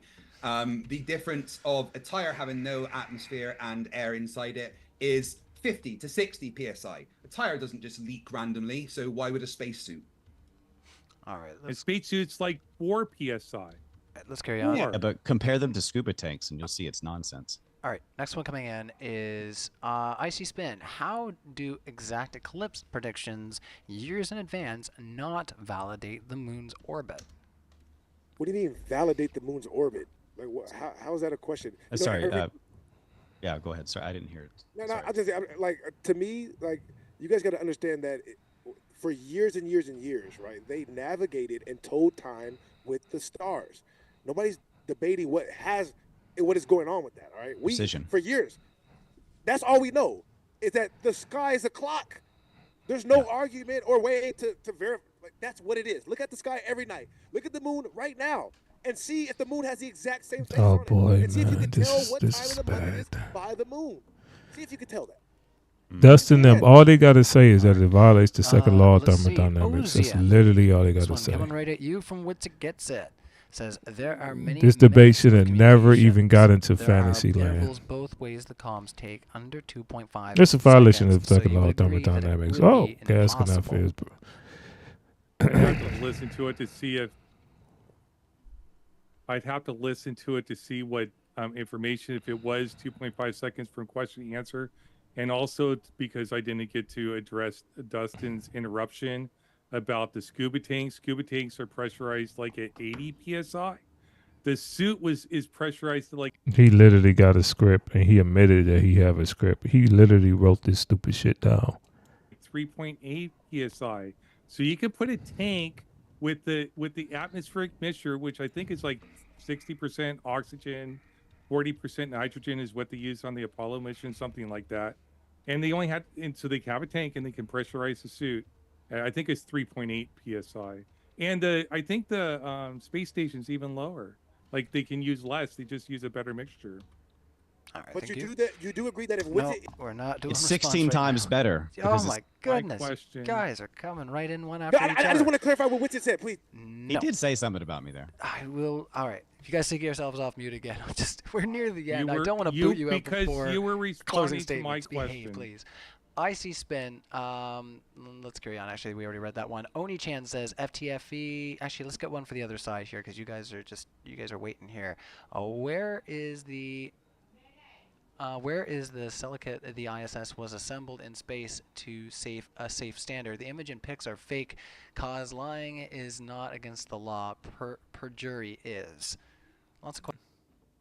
The most anticipated film of the year, Madam Web. And speaking of the web, I want to thank the sponsor of this video, here to protect you from the dangers of the web. This video is brought to you by NordVPN. NordVPN's a VPN service that's more than just a VPN service, protecting you and your information as you traverse this digital hellscape known as the internet. Shielding you from malware, Yeah, we trackers, about ads. done, bro. Thank you for sitting through the ads in my videos. I do appreciate that. NordVPN. Yeah, we definitely about done, man. All right, y'all. We about to be up out of here for a minute. Go see what my daughter doing.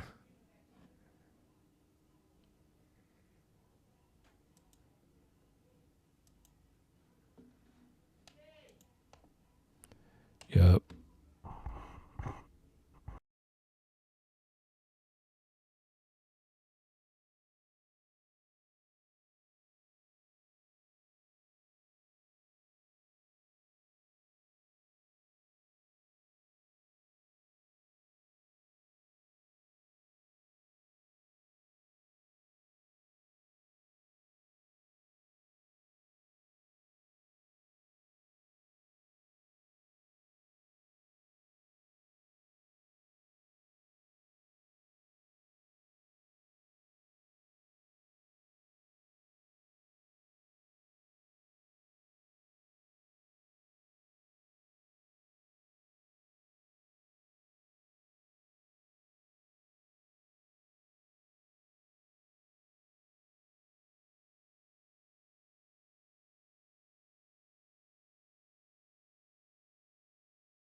Monday.com has definitely changed and improved the way we work. Having a place in the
Sabi girl no dey too like talk. Animals they in human form. Body man nobody like walk, but you must hustle if you want. Sabi girl no dey too.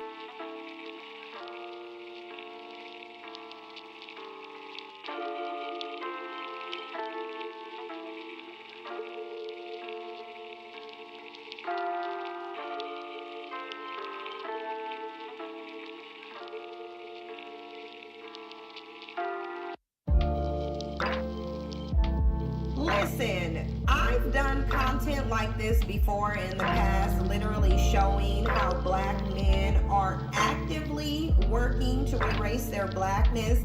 I feel the need to come re-emphasize this. Wait a minute, people. What is that picture? So it's just black men trying to erase their blackness. But she don't have a problem with that picture. But she have a problem with Patrick Mahomes' picture. But that's just fine. You big dummy. Listen, I've done content like this before. Telling a woman that she needs to be a single mother and go through the hardship of being a single mother in poverty, you're wrong for telling them Who's that. to say that they would be in poverty? What's best for them. You're talking about two things that I have experienced myself, being a single mother of a black male, and I've terminated my pregnancy. I have done both.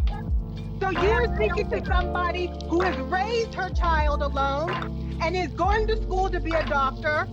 Okay, so to tell me my son is a dusty is bull. If you had gotten an abortion, and if it would have been much easier to do that if you had gotten an abortion. Wow. Keep it a buck. Telling a woman that she needs to be a. Went to high school with Candace Owens. Here's some reasons why she wasn't a very good person. When we were raising a bunch of money for our classmate who had cancer, Candace called us all Marxists. She asked that we return our money and that our classmate... Come on, man. Look at this young Negro right here, man, over here looking like a damn 14-year-old girl, man. Stop it, man. That's a...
professional wrestler for over 30 years.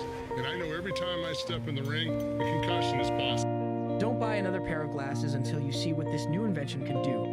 These adjustable lenses are taking the world by storm. $1 million worth of game. We love all our supporters out there for rocking with us for so many years. We got everything going on wherever you like. Gilly on Sports, Where's Wallow, Adventures, whatever it is. What you need. Ways looking, I could have watched the whole Lakers game before these niggas beat that. Oh shit. That shit wasn't even close, man. I count? No, I said let me break that away. Combination French. Nah, I ain't gonna lie. You rusty, man. Nah, I'm gonna take him out of here, though. I'm gonna get him out of here. If you don't, you're never gonna hear it. That nigga's been playing for no money, and I'll play for money, I transform. Oh, yeah, y'all niggas is embarrassing, man. Nobody ain't hit 2 shots at you yet. I'm gonna say, come on, man. There you go. Look at these, but you can't miss this shit. I'm almost done. I got one more. Oh, shit. Yeah, they can play.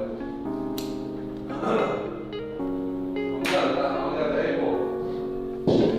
You just lost to this nigga, man. Now I'm pulling a pocket right there. Yeah, about shit. Yeah, he going black on black around. Oh, he got it. He fucking got the ball, man. Come on, man.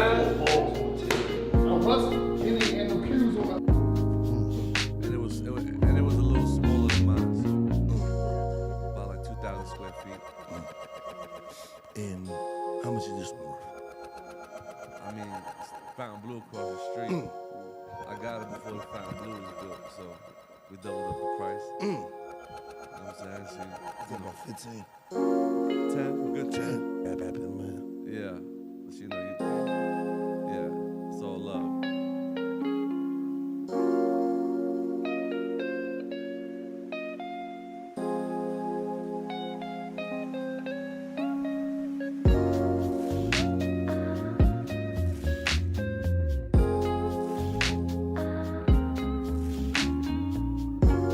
Let me ask you a question. Did you know that 1 in 8 women have poor thyroid function? This may... Hi, I'm Kate Portley, and welcome to the Ford Patriots Buy One, Get One Solar Generator event. Claim the Patriot Power You're looking at my trading account right now. You can see I'm up $84,500 on the year, and... Thanks. I got him. Oh, okay. He's not the only one. He's not the only one. Where's his friends? Where are his friends? Rammer. Help.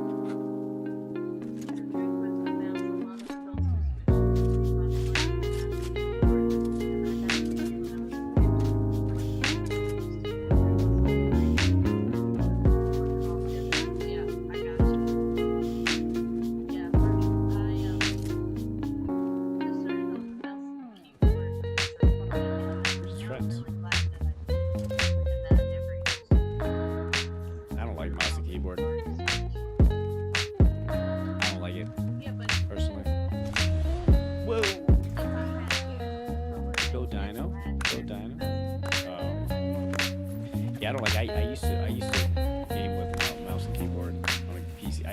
I just don't like the feeling. Control. I don't know. I feel more like what's the right word? Not involved. More immersed in the games with the controller, especially for story mode games. I don't know what it is. Than clicking buttons. I don't know. I don't have a standard mouse. I have a mouse with the trackball on the side. Oh, one of the. You play with one of those? Yeah. How the heck do you rock that? That's crazy. I don't know. Jeez, Planet. Pro gamer over here. Jeez. Yeah, it's like that during the week for you. Yeah, I figured, man. You know? It also has the extra button. Like you said, it's life. It happens. You know? And that's the crazy thing about my job I have now. I start at 7 o'clock in the morning every day, so I wake up at 5:50 in the morning. But the time I get off is TBH. Or TBD. TBH. Gosh, my brain's not working. Oh my gosh. There's been days I got out at 5. There's been days I get out at